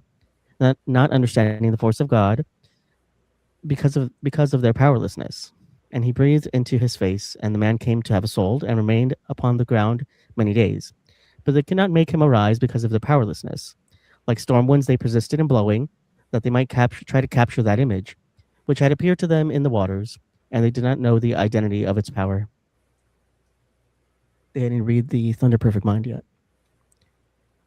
Now, also, they could be referencing Barbello, maybe because they did kind of Yeah, mention. yeah, Barbello it was a feminine divinity in the water, and Mhm. so they were unable to create because they're a bunch of dudes. They don't know how to create a woman. It's like they see a woman once and they're like, let's make a dude that can have a spirit like that, but they don't understand what it meant. They're just they didn't know. They had no idea. They were ignorant. Well, a lot of creation myths, you have the spit, or you have the water, which is symbolic of the feminine, right? So Yeah. you have to have it in order to create something. Subliminal, were you going to continue reading? Did y'all want to spin Yes. the wheel for next week? What are we doing? I can keep reading. It's pretty Let's short. play here, fellas. I could finish it all today, so I don't think I'm gonna get a chance to come back. Do you want to do it all today? We're not getting to the Loosh Pretty part of it yet. Well, We're just in the creation myth aspect right now. But it does talk about Cain and Abel. I could leave this up on the wheel and see if it ever comes up. I'll come back and visit. yeah. We could do It's up to that. Because we do have a second book that we did want to get into, and Okay. I am All right. somewhat excited. We are. You were right, Zeralath. We are on chapter 3, Westward Ocean Travel to the Earthly Paradise. All right. Well, that was just a taste of the hypostasis of the the archons. archons. Let me put the hypostasis on the wheel.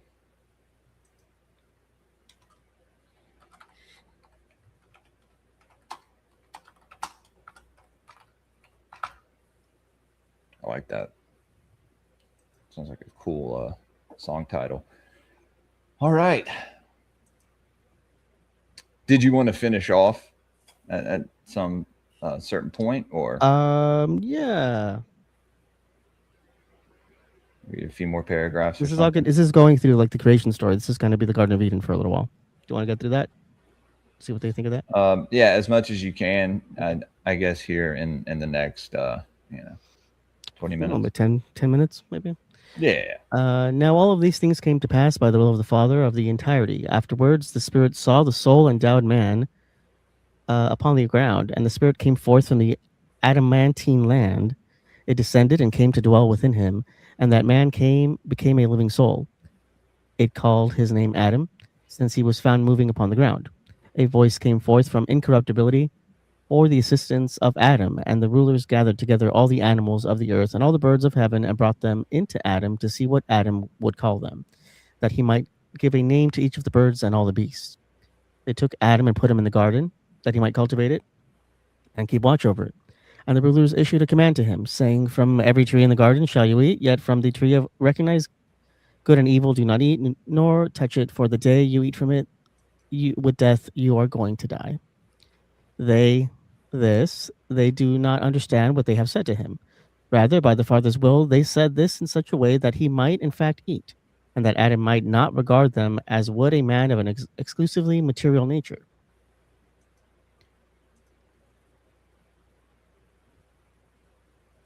The rulers took counsel with one another and said, "Come, let us cause a deep sleep to fall upon man." And he slept. Now the deep sleep that they caused to fall upon him, and he slept, is ignorance. They opened his side like a living woman, and they built up his side with some flesh in place of her. And Adam came to be endowed Sorry. only with soul. No, I meant to. Yeah. Sorry. I All meant to do that behind the scenes. Only with soul. Yeah, it was. I was trying to do it earlier. It was.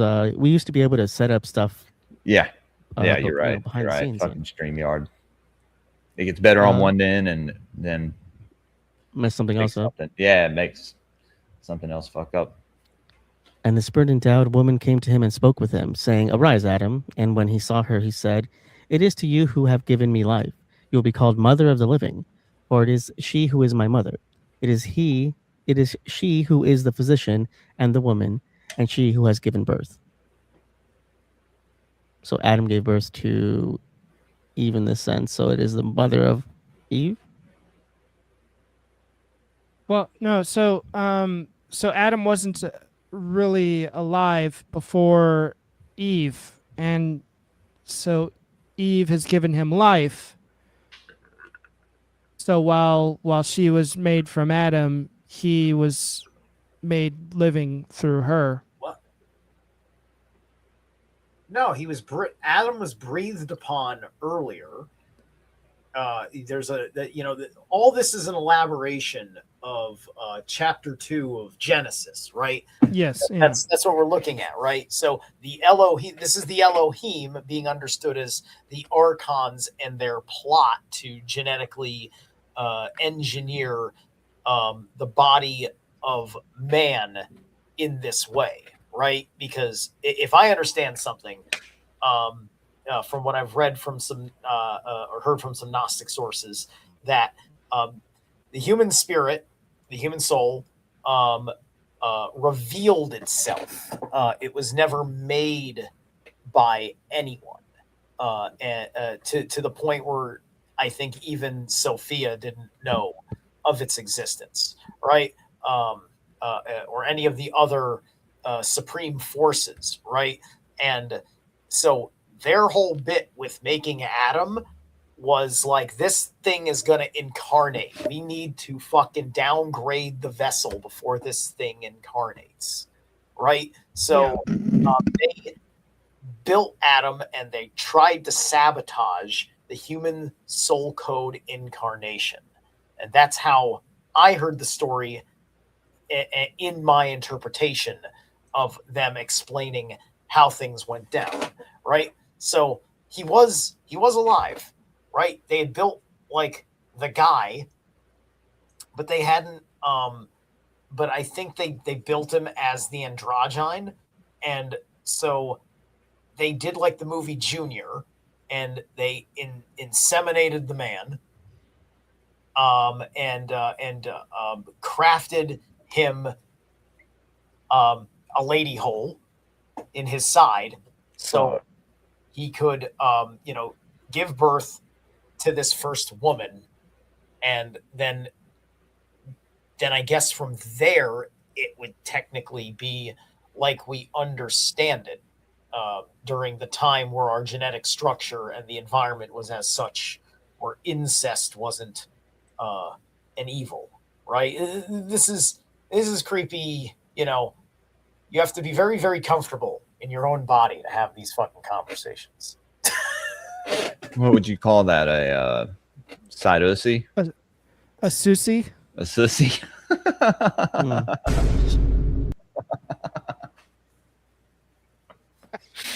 Well, without the female, we would just have material. We just have objects. The female is a spirit. It seems like So we earlier I were said failed to be imbued with spirit. So Yeah, our offspring yeah, would yeah. always just be material, just be mud. I think. So the female was trapped in the waters, and they saw the female, which I imagine would be Sophia in this instance. And so they they can't capture her. created a human from the earth so that the female would see its male partner and go to it, and so that they could capture both the female and the male within that and grab a hold of it and be in charge and control.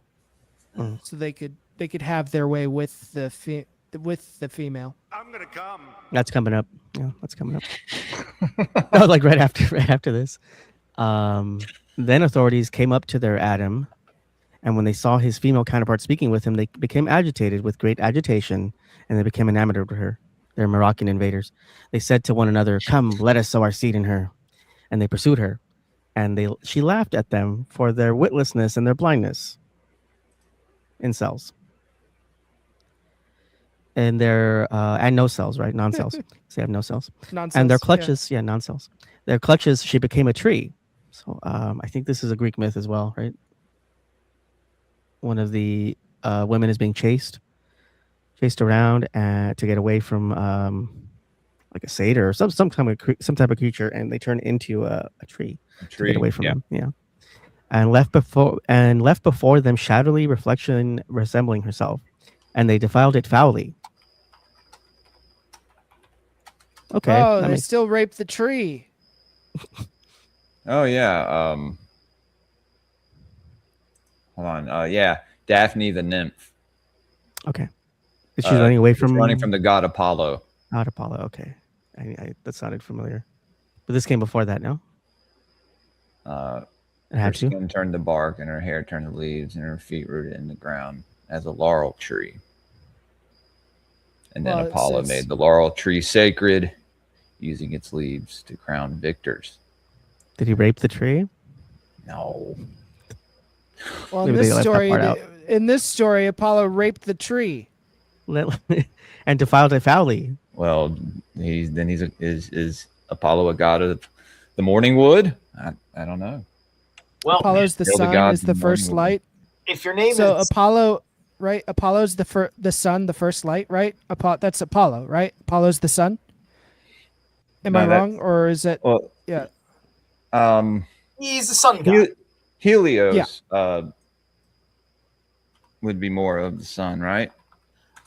Right. So I think they're both. Hold on. So Helios is the ancient Greek sun god. Apollo is the ancient Greek god of music and light. So it is like a god of the sun, and then the energy of the sun, kind of like a Sunna and Balder thing going on.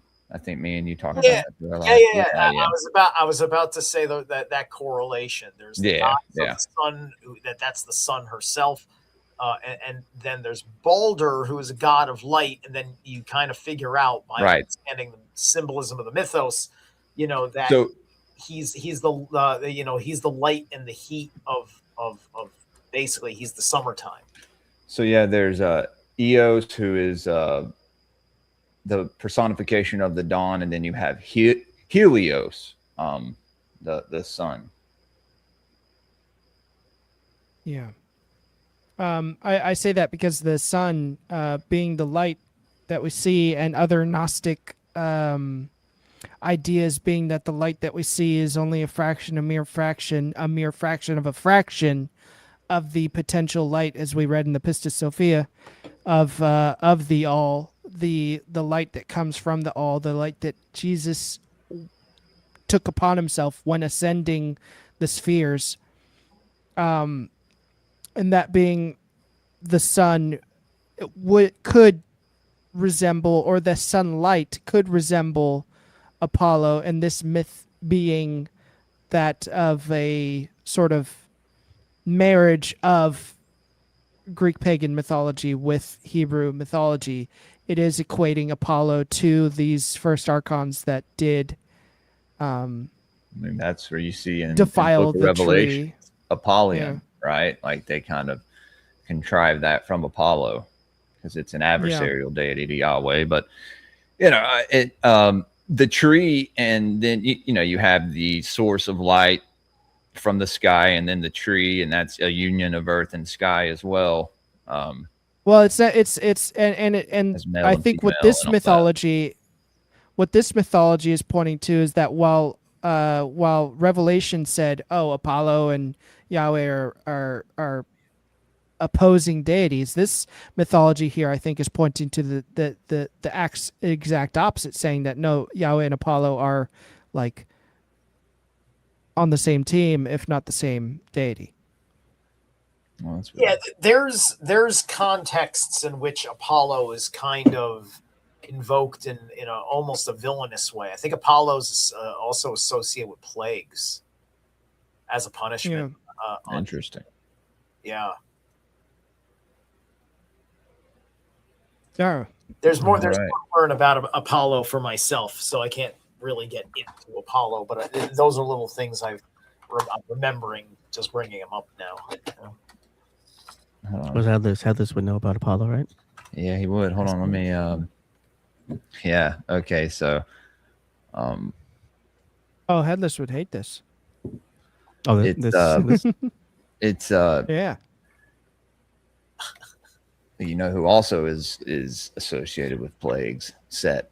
So I don't know. There's a lot of interpretation there.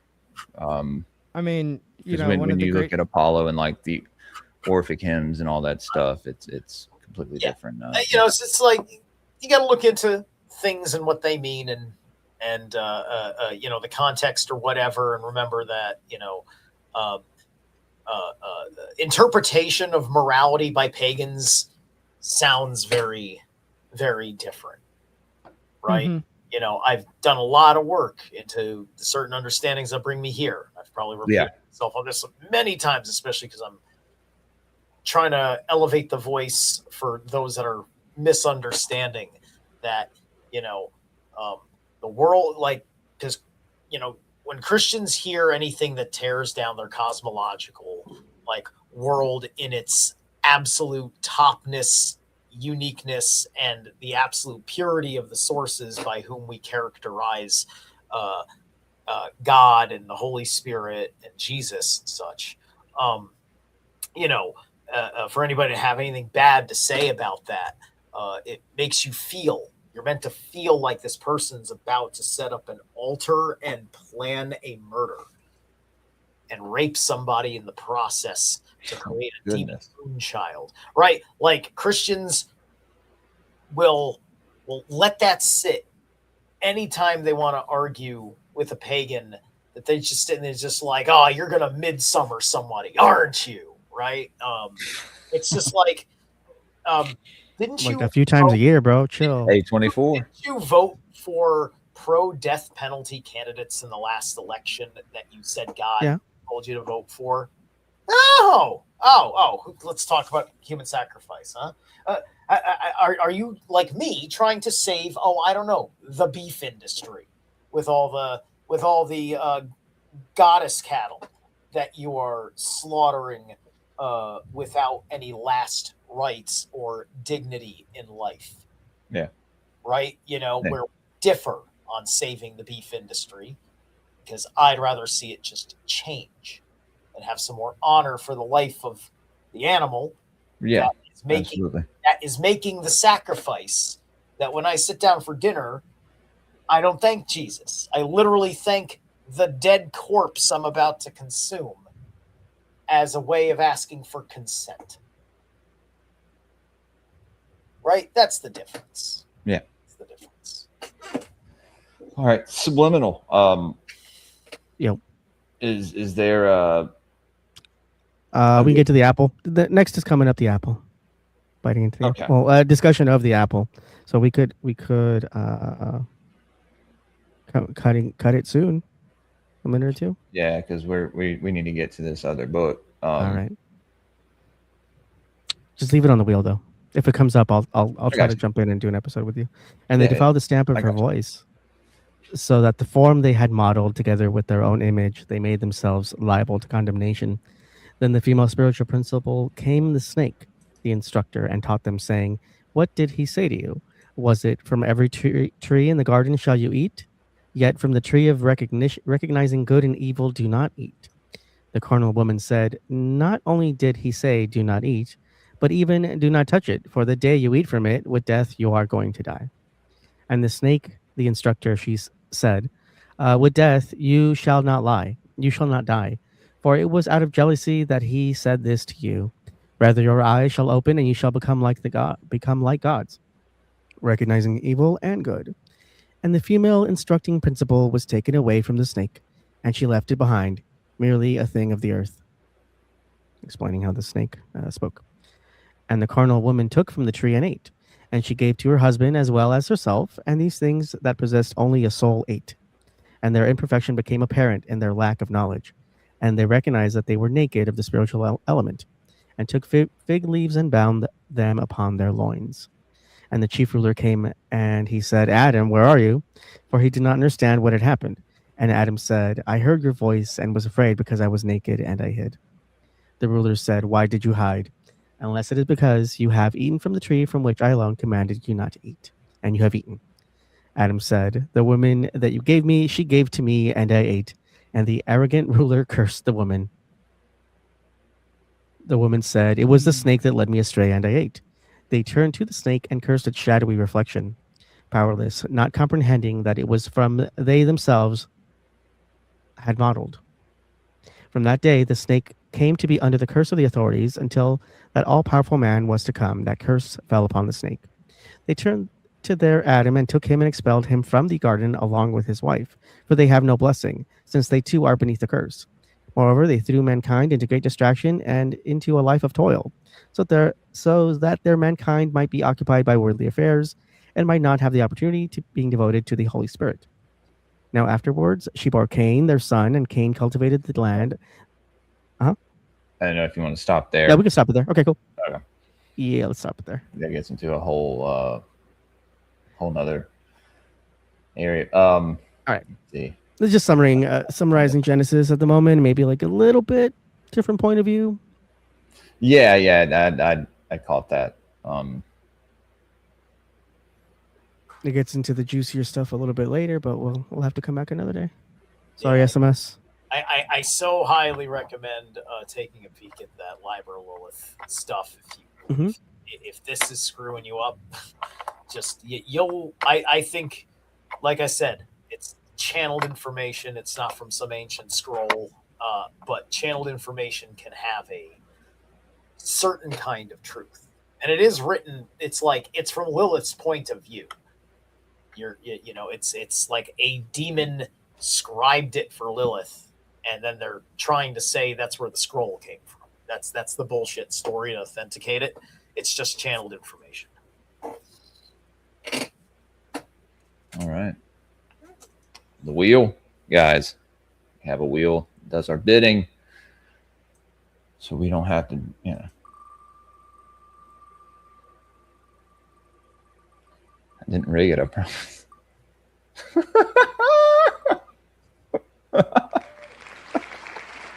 Valsunga Saga. Hey.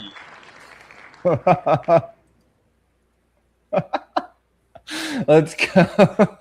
I didn't rig it. Okay. What else will we be reading next week? Bach Saga? Well,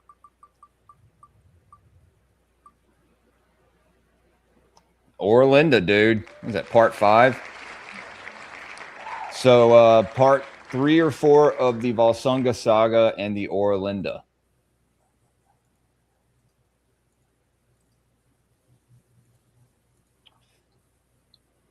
going to be fun.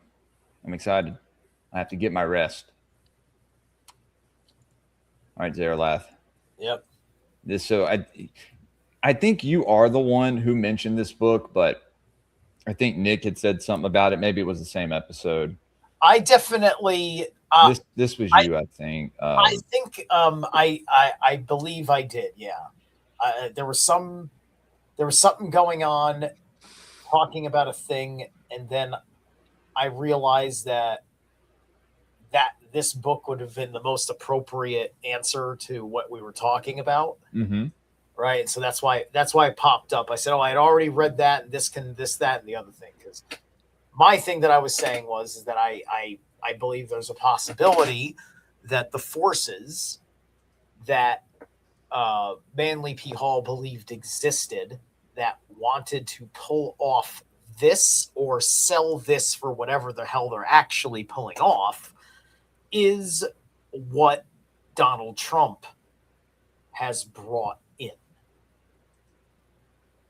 And because we were not going this way, there is a chance with what is inspired Mhm. by everything happening that it kind of forges a possible future. Not to look at what people want to do for the future now, but what people in the future will want to do to change the course of events that people now are establishing on both sides. There's a lot of people that do not want what they're bringing in, even though what they really want is something that looks like, I don't know, the Republican Party platform, right? Yeah. But I think deep down inside, there's an unconscious yearning for this, for anybody who is all up on American mythology. Literally every nation, their origin stories is rooted in some sort of mythology, whether the history of it can be substantiated or not. This is why we're arguing about the Odyssey. This is why people that think we are racist are so stupid. They don't even know that Troy was found and is a UNESCO heritage site, right? It's why I want to put Zionism in its place before Israel gets itself destroyed by its own rhetoric. Because some people need to take the history more seriously, and some people need to take the mythology less seriously. And then we might, at the very least, stop having holy wars and go back to fighting over watering holes. Anyway, from Plutarch's description of voyages, it can be calculated that our great continent in the Western Hemisphere was visited by the ancient Greeks and not only reached our shores, but explored part of the Great Lakes area. Under a thin veil of symbolism, they perpetuated in mythology their knowledge of our land, which they called blessed. The area was ancient, set apart from coming generations in the great human experiment of the democratic commonwealth. Excuse me. The ancient Greeks had a far better knowledge of geography than popular opinion today indicates. We have been deceived as to the full measure of classical learning because the Greeks did not commit the larger part of their knowledge to writing, and they bound scholarship with the vow of secrecy. In ancient days, all learning was regarded as sacred. Wisdom was entrusted to the keeping of priest philosophers, and they were permitted to communicate the choicest branches of the sciences only to duly initiated pupils. To bestow knowledge upon those who had not prepared their minds by years of discipline and self-purification, profaned the mysteries, desecrated the sacred sciences. Some years ago, in discussing this fine point in ethics with the late Professor James Breasted, the most distinguished of American Egyptologists, he confirmed my own findings and further stated it to be his personal conviction conviction that the classical civilizations concealed most of their learning under legends, myths, and allegories, and these have long been mistakenly accepted as the literal beliefs of these people. There can be no doubt that the existence of a great continent in the Western Hemisphere was known to the ancient Greeks and also to the Egyptians and the Chinese. It is nothing short of foolish to assume that the ancients lacked ships sufficiently seaworthy to navigate the larger oceans. Long before the Christian era, the older civilization had constructed boats far larger and more seaworthy than any of the vessels used by Columbus. One of Ptolemy's of Egypt built a ship large enough to have an orchard of fruit trees on the deck, together with swimming pools and fountains stocked with live fish. Like you're talking about, like that's a luxury yacht by today's standards, right? So he's making quite the point, that perhaps the people of Asia were here, and perhaps the people of Northern Europe were here. There can be no doubt that the existence of a great continent in the Western Hemisphere was known to the ancient Greeks and also to the Egyptians and the Chinese. It is nothing short of foolish to assume that the ancients lacked ships sufficiently seaworthy to navigate the larger oceans. Long before the Christian era, the older civilizations had constructed boats far larger and more seaworthy than any of the vessels used by Columbus. One of Ptolemy's, I wish somebody stopped me when I realized I was reading from the wrong spot.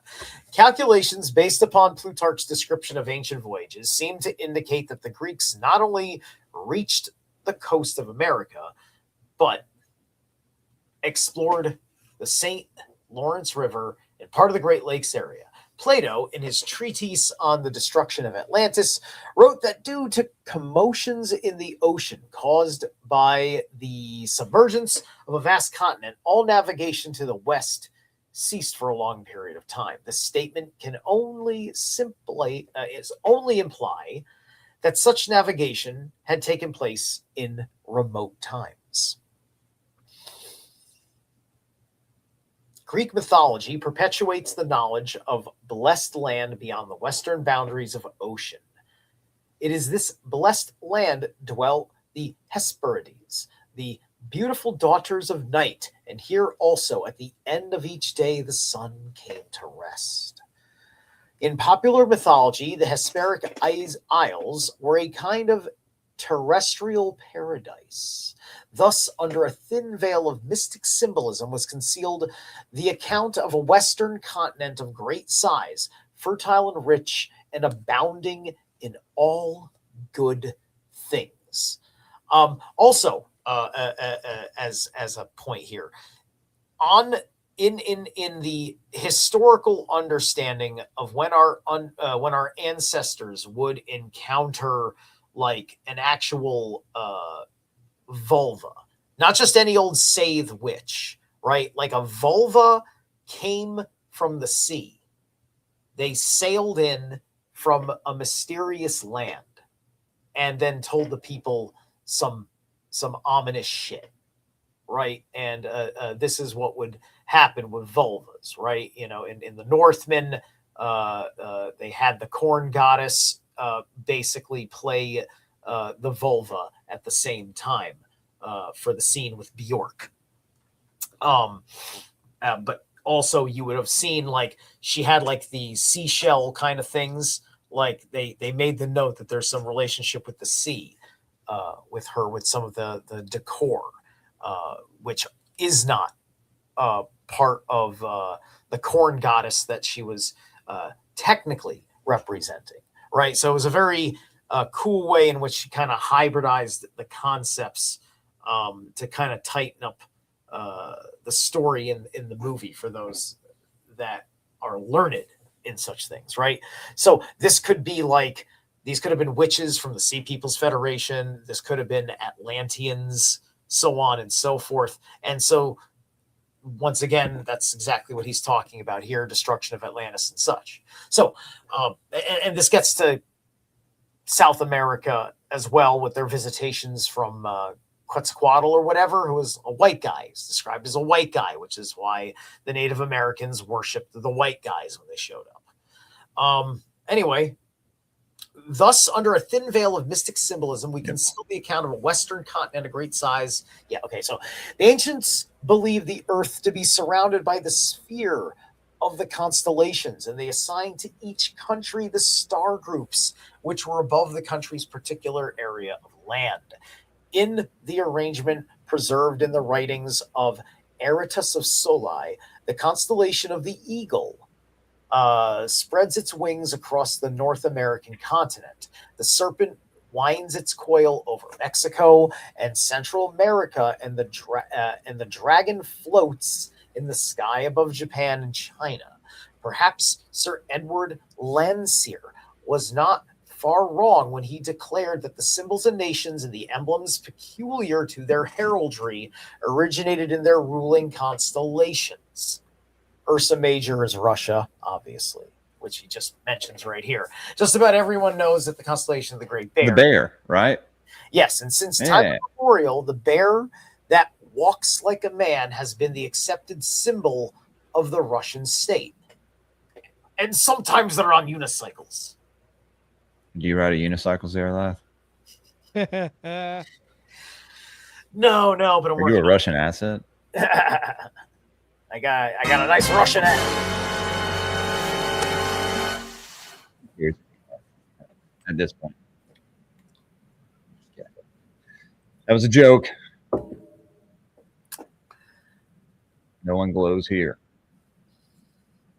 Anyway. Thus, in many ways, we discover indications that the old races were wiser than we thought, and that what we have called discoveries are really only rediscoveries.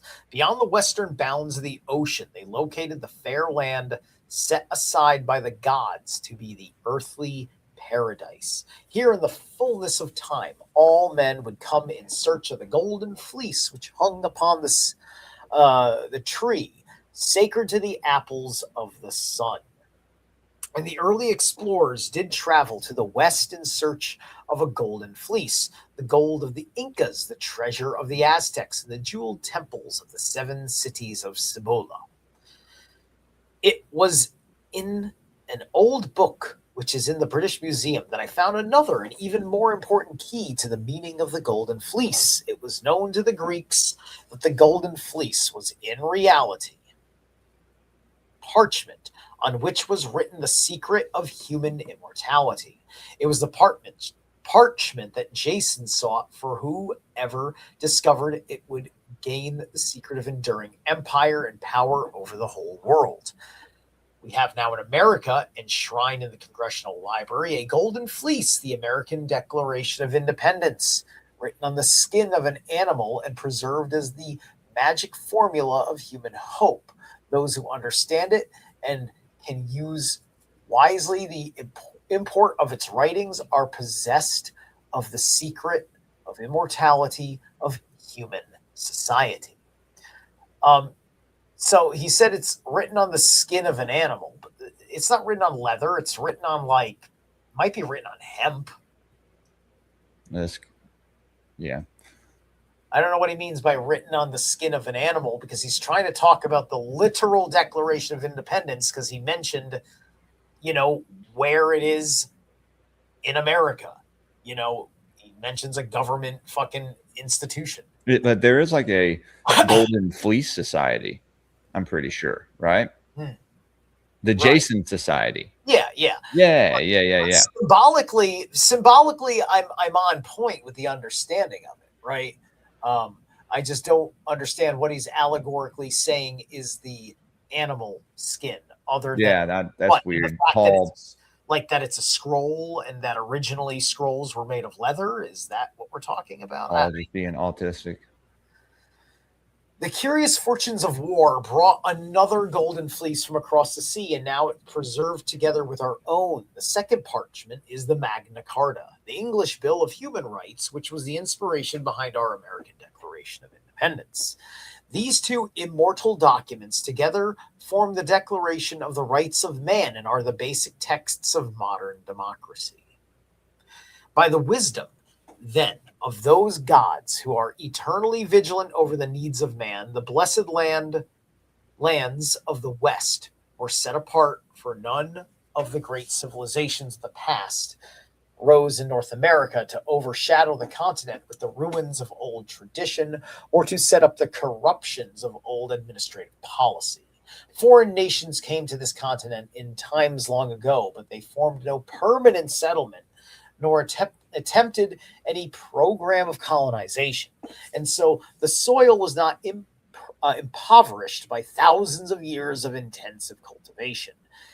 Nor were the natural resources ravished to supply the substance to maintain endless wars and ageless feuds.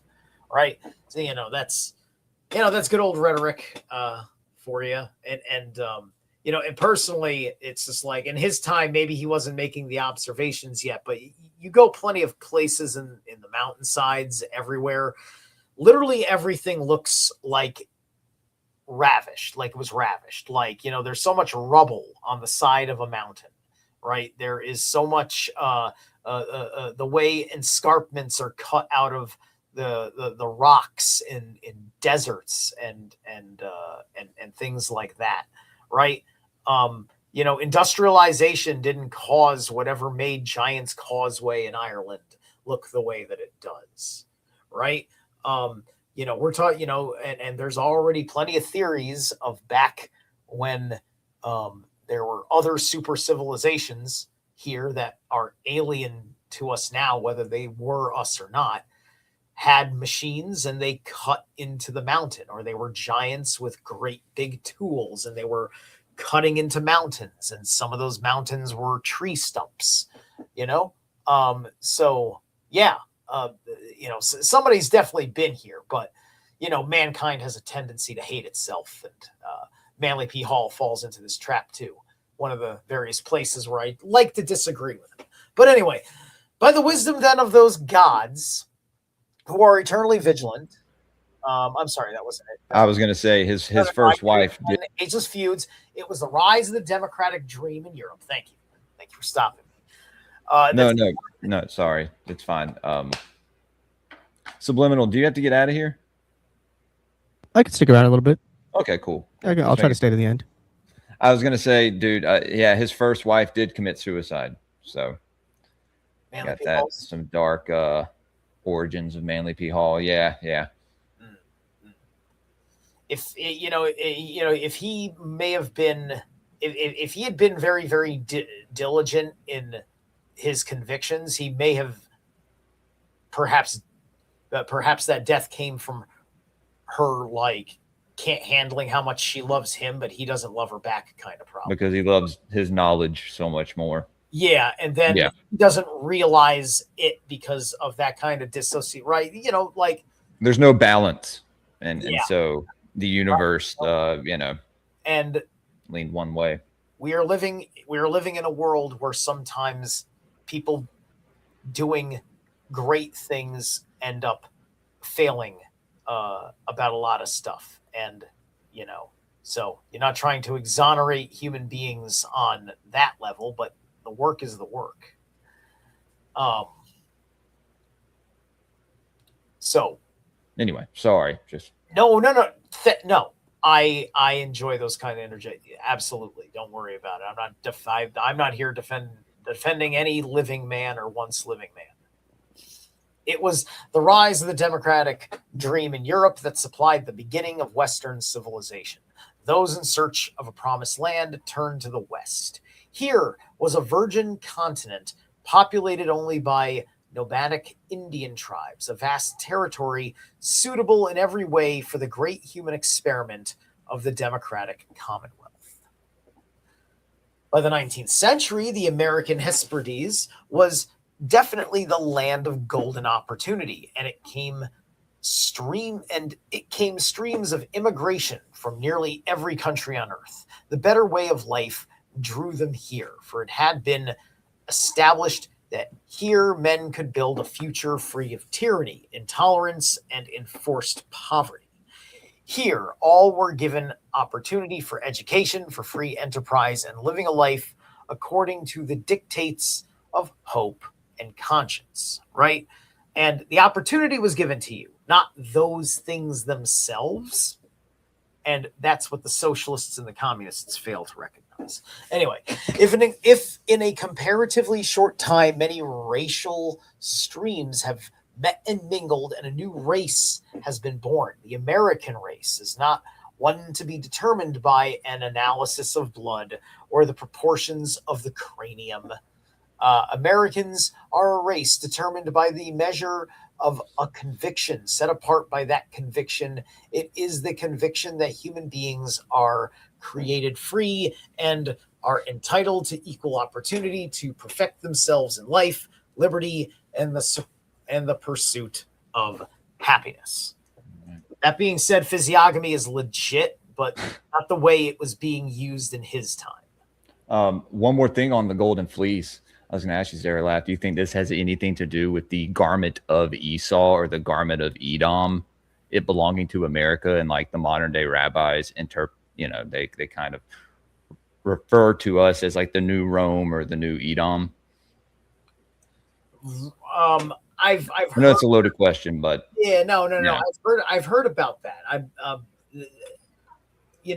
What the elites consider to be their thing in the context of their conspiratorial plans, yeah, right? Because this is the way they do these things with their appropriations, their globalization of stuff, the global colony, and everything else. But as far as what the actuality of the good that we're looking for is, I would say that I have heard that whatever the mystery of the Grail of consciousness is, Mhm. is in Christianity considered to be the Holy Grail. But the Grail, but the Grail of consciousness, the cup that this cup of inspired enlightenment, is that it always travels west. Mhm. And that it is in America's power now. And then it will get passed off to Russia or China in the future. Right. And so this is something that you can just track, you can track it back, because it's kind of tracking with empires. So you had like the early, like kind of like Egyptian, Babylonian empires or whatever, and then everything starts over there in the Middle East, and then slowly things start going more westward, with the way the Persians did what they did, the Greeks and the Romans, right? And then like the British, British Empire is even further west, the British and the Spaniards, and they're out there in the Atlantic Ocean. It's the age of exploration. It's the era of that would establish organizations in piracy that would then become an influential factor in the colonies, the early colonies, as a necessity of just like the way naval commerce worked. Yeah. So it's in America now, and so it's a question of how long does it stick around the principalities within America, and when does it move to Asia? And are we jumping the gun in knowing that this force is moving, or do we still have it in our lifetimes?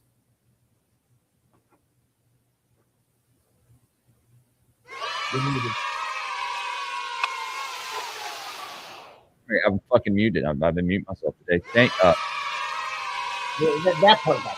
Yeah. Thank you, Tyranny, for the $20 donation. Thank you, Rat and Sub. I will miss your morning wood. I think they'll be joining us a couple more times this month, possibly, if they can. If not, then Sub will still be here. It'll still be in the background. You see the rune loops. We got to get, should send that to me. $5 donation from Q. That morning wood is going to be so hard and strong when you boys return, and I'll be ready to receive it. Gay! I'm not gay no more. I am delivered. Thanks, Q, for the $5. Thank you, Q. We love you. And Q will be joining us at times as well.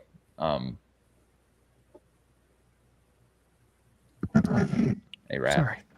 No, you're good. So if you want to finish this up, Zaralath,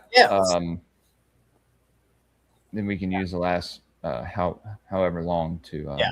I'm about to read a statement I disagree with. And in recent years, we have made another discovery. It is that the race of democracy is one distributed throughout the whole world. Among men and women of all races and all nations are those who share our conviction, and because they share it, they are our kind and belong to our race. In this realization marks the beginning of world democracy. Right? That's an outright globalist statement, right? You know, because he's playing in a political sense with the word race, right? You know, like there's some virtue signaling going on in this book. And I think that in a more thoughtful reflection, Manly P. Hall probably didn't realize that it would turn the way that it did, right? With the way, we're being integrated racially around the world through the debasement of putting we're mixing the people that have the least amount of their shit together, the people that are the furthest from being capable of sharing in the resulting vision that Manly P. Hall would be looking for, right? Because there's the naivete of what direction people are going to end up going at whichever point this book came out. I can't remember if he wrote this before or after Mean Mr. Mustache. Wise men, the ancients believed, were a separate race, and to be born into the race, it was necessary to develop the mind to a state of enlightened intelligence. The old philosophers taught that physical birth is an accident, for men are born into various races and nationalities according to the laws of generation, but there is a second birth, which is not an accident. It is the consequence of a proper intent. By this second birth, man is born by enlightened intelligence out of nation and out of race into an international nation and an international race. It is this larger and coming race that will someday inherit the earth. But unless a man be born again by enlightenment, he shall not be a part of the philosophic empire. Our age of gold will pass, and someday the golden age will come again. A future greatness is right now casting its low shadow across the face of nature. With each passing generation, the responsibilities of the American people will increase. More and more, we shall be looked to as a source of courage, strength, and hope. He was right about that. That is still true. And it will be in this way that we shall fulfill the destiny for which our nation was created by dreamers of long ago. From the blessed isles of the West must come the fulfillment of the promise of the ages. Now, what I think he really was kind of alluding to with the kind of kumbaya world aspect of it is we look at how we form our allegiances today, right? And there's a baseline of human treatment and a baseline of economics that are considered to be acceptable, right? And and there seems to be a majority or plurality global acceptance of that way of life, which then gives us the range to do things that we do, right? None of Iran's allies are coming to save Iran, and they're losing allies because they, A, are not economically very aligned with the rest of the world. They just need to do business with them because of the failed side of their socialist policies. And then, B, their personal character as with the government they have in control, not even the people, is it's so radical because they're religious fundamentalists that it screws up anybody else's global plans regardless, right? Because Iran is understood as this quagmire between capitalism and communism, being kind of rejectors of both, similar to what, Nazis are. So yeah, they don't have any, and they don't actually have any real friends, and they're okay with that because they literally want America to kill them in the glory of their God, because they think in the long game that's what's going to be best for 12 or Islam, right? So so that's all that is, right? It's not, oh, you're an Iranian, I hate you, right? Or oh, you've got a problem with how Israel treats Palestine, and therefore I hate you. It's not even that.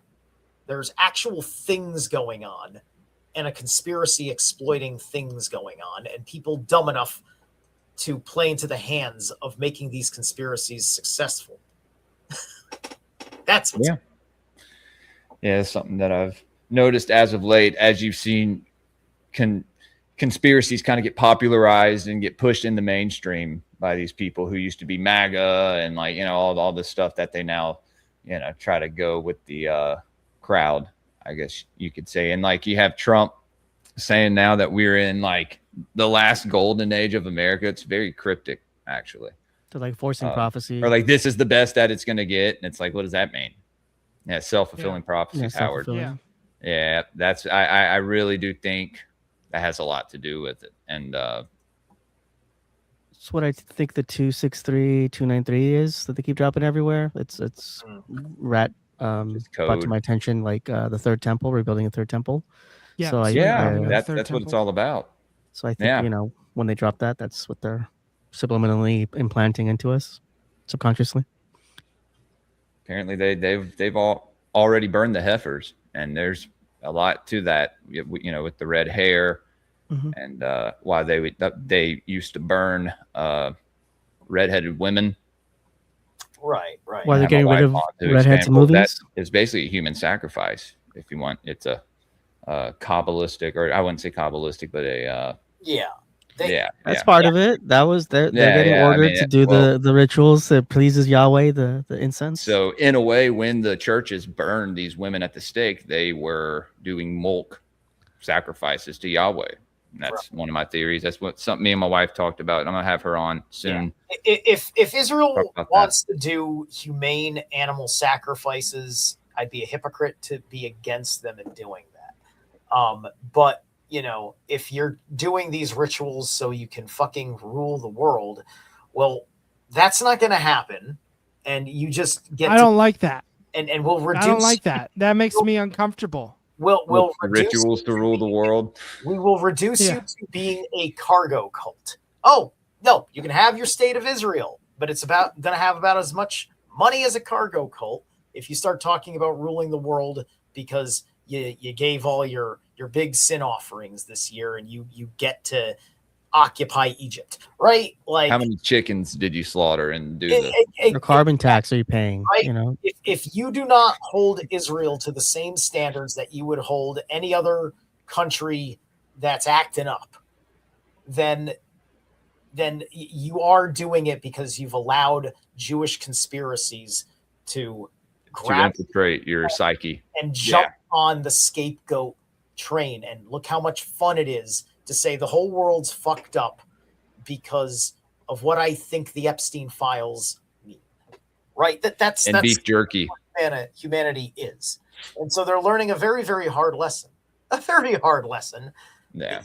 I knew this was going to fucking eventually happen, which is why I got way ahead of tuning down all that rhetoric so I could keep talking about the Jewish conspiracy without condemning Jewish people.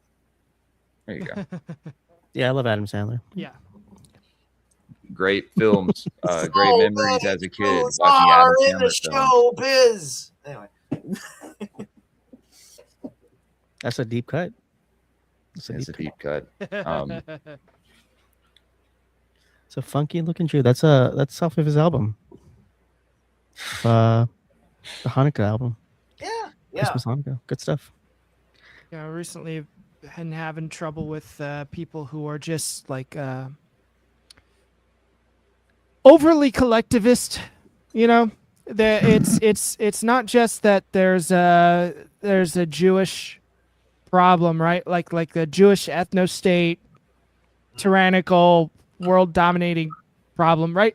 It's not that just that that's a problem. It's that every single Jew is on board and supports it.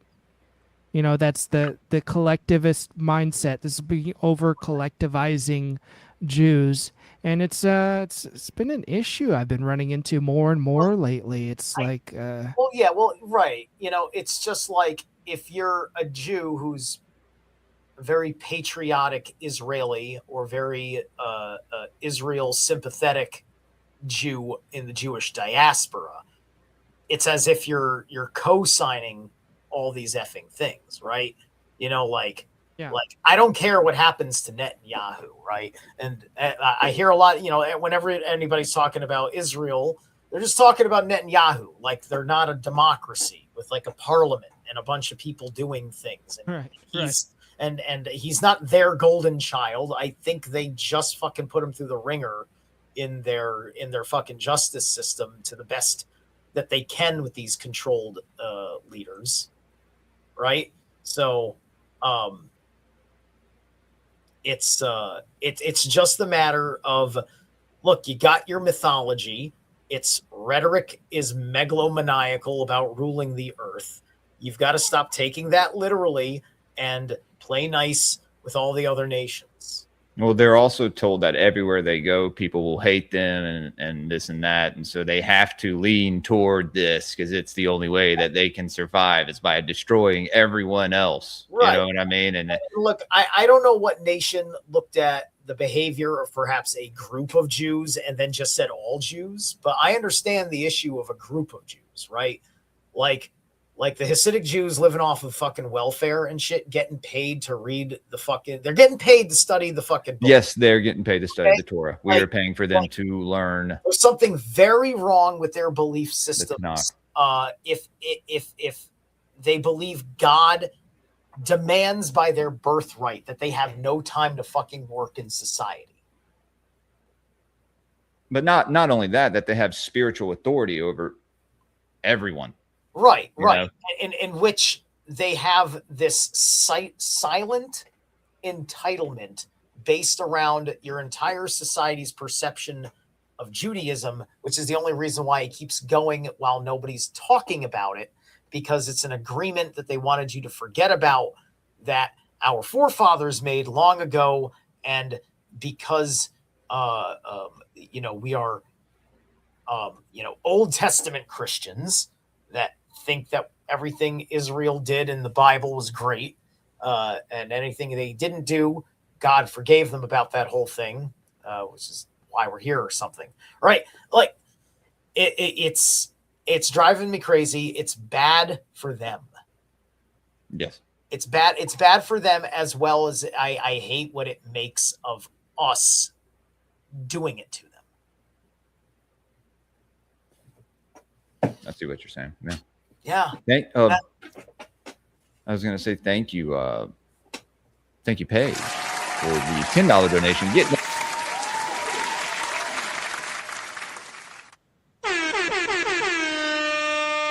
think we'll get another stream this weekend, perhaps. Maybe we'll finish the Odyssey.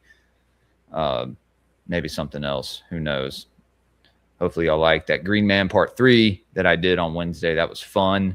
But now that they're really, there's only, I think, Rat, you said your show was Thursday morning? Thursday morning. Yeah. And then, Well, Thursday, I would say show was Thursday Wednesday night.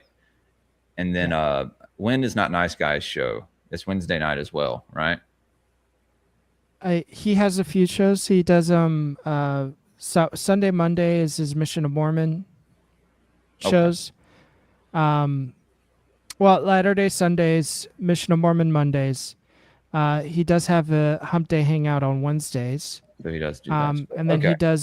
he does a show on Tuesday evening, which is like a news show where he just gets mad at modern news. I may start doing one of those on Thursdays now. And then he Thursdays does open. a Friday he does a Friday show, but he didn't do it last night, where he gets sent videos of black people acting wild, and then he will yell at them and the fights, fights, loops, and Yeah. yeah. fights and loops, and I see the rune loops up there. I'm Yeah. reminded of a certain other cereal. right. So that's not nice guy's schedule. His schedule is much busier than mine. I just have the show with him on Thursdays, which is 11 a.m. Central. Oh yeah, dude, that's awesome. Yeah. Well, How do you guys feel about Yahweh like protein, like Yahweh powder, like Yahweh powder? Yeah, whey powder, Yeah, but it's like whey smite protein. your enemies, and Yeah, I don't know. yeah, whey protein. Or If you guys like bangers like that, so trample support your the enemies Subliminal by Messenger using show. your enemies to trample themselves. I don't know. Something Well, I say stupid. he's We'll down make with it dumb. Fridays. some Yahoo. I have some Yahoo chocolate. Yeah. Some- Is that real? Yeah, Yoo-hoo Yoo-hoo chocolate drink, right? Yoo-hoo. Dude, All the best you- snacks yeah. have double O's in it, I heard. Dude, I remember I used to drink those sometimes, like on fucking road trips with my my mom or my dad, and I'd end up just puking everywhere. I don't know if it had just been in the gas station for so long, but I would always see it and just be like, "Oh, chocolate milk." I don't Yeah. know. Shout out all the yoo-hoos out there. That made me sick. And that happened one time. And on the it's way not to the- milk. There's no milk in Yoo-hoo. I know it makes it even worse when you think about it. Yeah. yeah. Yeah. What the hell is Yoo-hoo? It's something that I can teach my kids to avoid. Right. Adam Sandler pushes you hard in all his movies. So Yeah. Hey, by Yoo-hoo. And Popeyes. We need an early life check on Yoo-hoo. on Adam Sandler, life check on Adam Sandler. Life check on Adam Sandler. I have to know. Coconut Yoo-hoo. Where the fuck you? Coconut. Where in the hood were you finding that? Do you guys remember Arizona blueberry white tea? Of course. There's Oh my god, dude. Oh wow, yeah. Distant memory. Those Long things ass were so fucking good, man. I remember I found them years later at some random gas station in the hood. Lord knows what I was doing over there, but it's I We was gotta very go back to that soda shop when I visit Subliminal. We gotta Oh, go back to that Galco's? soda shop. Yeah, Mhm. yeah. There's so many good things there. Good sodas. Old candies too. Old candies. Man, we used to have like a beverage emporium in Fondren, and they shut it down. I think they shut it down. Maybe it's still open. It's probably still open. I just don't go to Jackson anymore because I don't want to get stabbed. So, or robbed Well, by a child. right. Yeah. It's unfortunate, man. It's good though. Yeah. Anyway. Yeah, guys, this was a good episode. Shouts out everyone who showed up. Shouts out Chris for calling in. And thank you everyone who donated, getting us to the goal. We still got 15 minutes left, guys. Is there anything? Let's check on Twitter. Let's see if there's any. Play that. Play that. They finally made a Gregorian- they finally made a Raven is gay shirt. Oh yeah. A raven is Blame in it on- a shirt. Oh, great. he's He looks saucy wearing it, dude. Do I know I don't raven? know. He didn't expect anyone not to edit that shirt. Oh, what'd the shirt say originally? Reading Reading is is gay. gay. Reading is gay. Okay. So read I this. like how you did that, dude.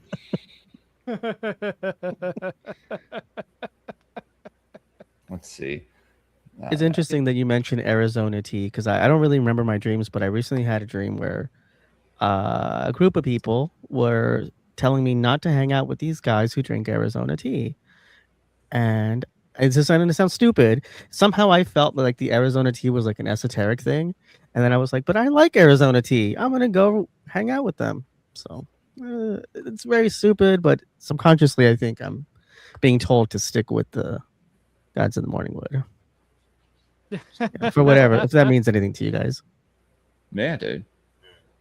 Well, it's all high. there was nothing. Europe. I try never to drink it. Oh, There's nothing more Zarelath. disappointing. There was nothing more disappointing to me than finding out that Arizona is not made by an Arizonan, nor is it made in Arizona. It is made by New Yorker in New York. There's any, It's a Madison Avenue creation. It's still $1 though. It's like $1.50 now. That's true. That's true. Is it $1.50? Did they increase price? I mean, some places will raise the price on you, but it's like $1. It's just another vessel for high fructose corn syrup. It's the cheapest thing to poison you with that they want to incentivize poisoning you with. Yep. Big Oh, But for I should 99 cents, I'm definitely, gonna poison myself at $5 or $1. Yep. The lady at the gas station told me they were going up. I should stream debates more because the debate stream I did with Adam Green and Rabbi Mizrachi got like 2,000 views on it in like less than a week. So, or however, Can so we discuss that was, something weird that kind of popped up? Like a weird visual. It's kind of yeah. I Cool. kind of tagged you in it before. This robot, the Satirus robot. Like if I don't know what their goal was for this robot that they created, but this is gonna mess with this is like combining all the fears of people, AI, paganism, right? This half human, right. You have the machine hybrid horn, thing. and it's well, you could say it's a bull or a goat. To be honest with you, To me, it's a bull. Like they previously, this is not a goat at all to me. I don't know in why between they. both. I mean, yeah, I guess you could. I'm trying to remember. I saw something last night. I saw like a on Facebook last night or something. It had the picture of this thing, and it was talking about how this was going to be digging something for you or something like that. And I think it's supposed to go into. I think they're going to have it in the military or something. It's like a rescue robot, but I mean, why do they design it like this? I don't think this is doing anybody favors. I think the people in the military, I don't know. This is going to be They're an autonomous trolling us. situation. Yeah, they're trolling. Yeah, why do you? Yeah, think they're definitely this? trolling us, dude. They're going out of their way. said this before. And I mean, look at the name of the company, right? I mean, Satirus? yeah, dude, it's so clear. And this is how, look into the mythology of the Satyr guys. We did me and Headless covered them on Rustic Gods when we talked about the nymphs and the nature spirits and stuff. Missed those episodes. Yeah, I mean, like they didn't have to give it like a headline. I mean, they could have just given it like a horse. Okay, that's fucking This is the terrifying. ad for the website. That's terrifying. Okay, see, This robot if is that thing was at your back more door, dangerous than it looks. if that thing was at your back door, dude, I mean, come on. Like, Yeah. like, Pull out the 20 like, gauge. like this thing. It's like it's the Minotaur in the back rooms. Like that's a back rooms demon. And they're telling us That how to is a kill it. backrooms demon, dude. They're telling us how to kill it. What the weak spots too. Like I they're finally completely watched that aware of what they're movie. doing. By the way, I don't know if I talked about it. I don't think I have. I finally watched Backrooms. Yeah, the thing is an entire. I was going to do a post on it, but then I had to go to work. But it is the guy basically created this genius loci right next, like to his. Well, it already existed, right, and it was being explored by this company similar to the Upside Down or whatever. But dude had a mental break, so it fractured and created the monster inside of it, right? And so Yes. it's a giant egregore. Yeah. Like the whole thing is Yeah. There's know. like I haven't seen it yet, but we should dude. Let's do it on stream. I think that'd be let's fun. do do it on Yeah. I think that'd it's be already fun. it's already spoiled, mostly spoiled for me, and I'm okay with that because I'm good with anything being spoiled. I'll still enjoy the movie. It's so weird though. It's a like very the, good movie. Yeah. Yeah, people I'm dying to catch it. the people in like implanted in this place are like memories, but they're made of this substance, and he takes a scoop out of one's stomach and he's like, you can eat it. And it's like, what the fuck, dude? Like, it's weird fucking fever dream shit.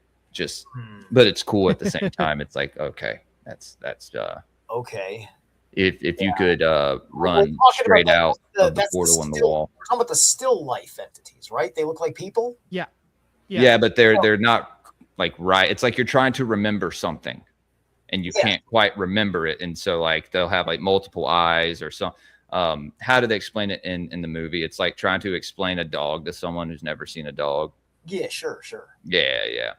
Yeah, no. Like literally, like, because I'm a big fan of like a lot of that liminal stuff. Like I know that's like 2 months. Scrolling it at night. So like I've thought about what all this stuff is for a long ass time.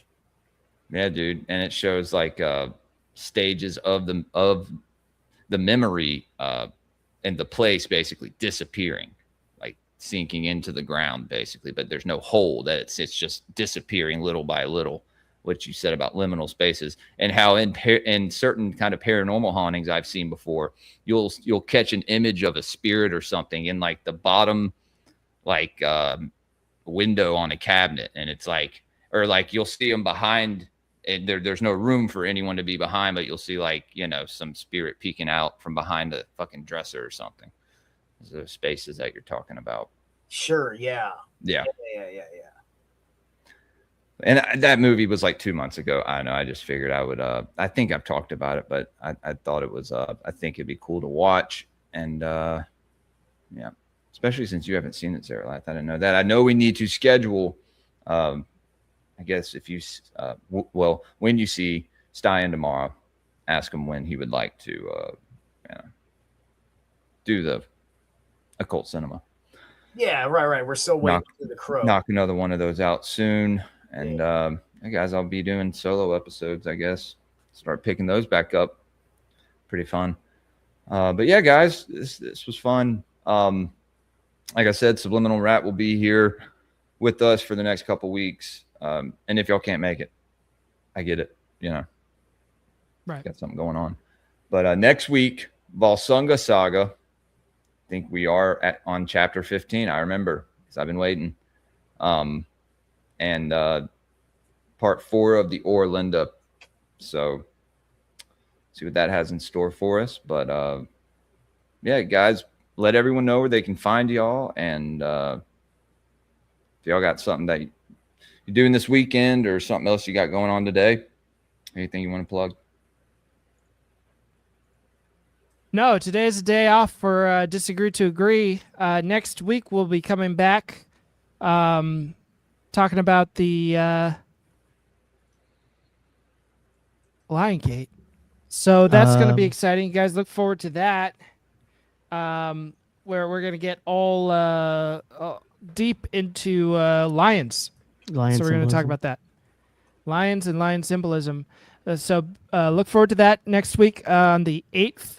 I know there's going to be the I think that's when Brogrove is happening next week, Still right? shindig. Next week? Yeah, it's a little bit. Yeah, so guys, if you're not over at Brogrove, or even if you are, especially if you are actually, come check us out on Disagree to Agree. Until then, of course, you can always find me here on Rumble at Season of the Rat. Purchase my album, which is pulled up here, Where We Are, over on bandcamp.com, escapesaturn.bandcamp.com. Get a hold of it. It's very cheap. If you want it to be cheaper, I'll think about it. And that's it for me. Yeah. All right. Okay, well, thanks for having me on once again. Actually, thanks for letting me record with you for a little over a year now. It's been Yeah, about a year, right? Yeah. Yeah. And Yeah, I'd say it's probably over a year. a little over a year now. Yeah. And you guys can catch me over on Rumble at the Subliminal Messenger Show. You can catch me at Manuel Labor over on Twitter.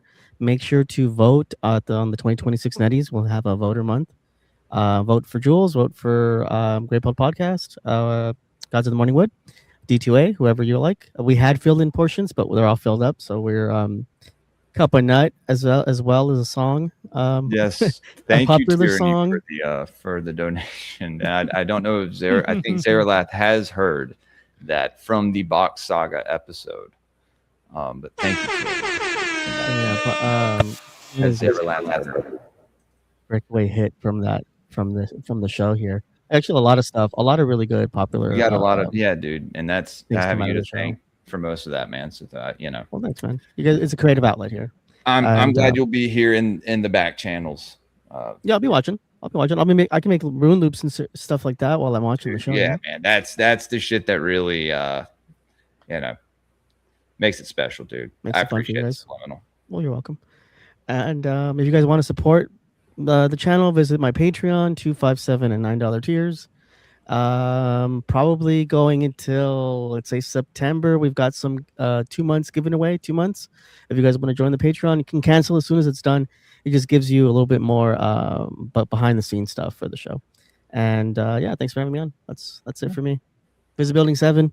While you can, a lot of these items are disappearing. We have no more shirts and hats. The suppliers are going crazy with the prices, and so I just cut them. So get your stickers while you can, get your cups while you can. We're shutting down the shop probably within the next year. So thank you. All right. Zaralath. All right. Yeah. I am finding some time to do my thing on my channel. Try to get through another read on Abramelin and the Mage and such, and all that stuff. So as you know, you can find me at Zaralath Eternal here on YouTube, Zaralath369 on X, and Zaralath on Instagram is a good way of getting hold of me too. For things, and not sure if I'm going to have a heavy or a light work week next week, so I will keep you. So if it's a light work week, I'll try and get a little bit more out there. And that's about it. And then tarot and rune readings tomorrow with Stein, and hit me up for them privately and give me money for it. Zaralath.com. All right. Go get your your rune readings over there with the Greyhorn Pagans, guys. Thank you everyone for coming and hanging out. Thank you everyone who donated. You can find me over on X at greypilled with 3 Ds. Do not follow the other greypilled account. I have you'll see. Just go over to greypilled with 3 Ds, and subscribe on Rumble and YouTube, and make sure to like the video, share it. Well, don't share it actually, because this is going to Patreon. I'm sure there's some people here and there that have gotten them some free replays, and that's fine. That's fine. But for the most part, I mean, we have almost 70 of these on Patreon, so you gotta catch up. But again, Subliminal, thank you for all the designs, guys. Go over. I also have a I'll pull this up. I have a Printify, and I mean the shirts. I don't know. Mine, my Shopify thing cut off, but I was still able to keep my Printify up. So I got shirts over here. Got some new Grey Pill designs. Going to be putting some more on there. As the season starts to change, I'll probably add some hoodies and long sleeves as well. Get your Orlinda Gods of the Morningwood shirt. Yeah. Lightest pineapple Kool-Aid spears. We also have a couple the new designs. I put a tank top on there, and then the new Grey Pilled logo with we did another Sabazius design on the back of it. I think it's pretty good for what I took and copied, and then read it, kind of put it through a generator, and was like, yeah, make this, and it was perfect. So that's over there. There's only one, one place you can find Gray Pill merch, and that's on Printify, and they're pretty good about the shipping. It doesn't take too long, and the shirts are actually pretty good quality, so I think it's worth it. But I know, with the prices going up, as Subliminal said, who knows how long. I may end up making a website or something here this next year, since we're doing raising prices, rebranding and stuff. Yeah, I don't know. I don't really make anything off of it. I Yeah. try to put it down at the lowest I can without losing money. So I don't really make anything off of it. Just a way to get merch. The only way before that, you get stickers. And you get a sticker pack. When you join the Patreon, I need to print some new stickers just to have. Send out. I need to do my every 6 months. Well, I guess not every 6 months, but for the past couple of years, we've sent out new sticker packs. We had 2 sticker packs that we sent out to the patrons. But yeah, see you guys later this weekend. Hopefully, we may do another stream or this week. More solo streams. And yeah, guys, until next time, question everything, fear nothing, and stay gray pilled. Almost just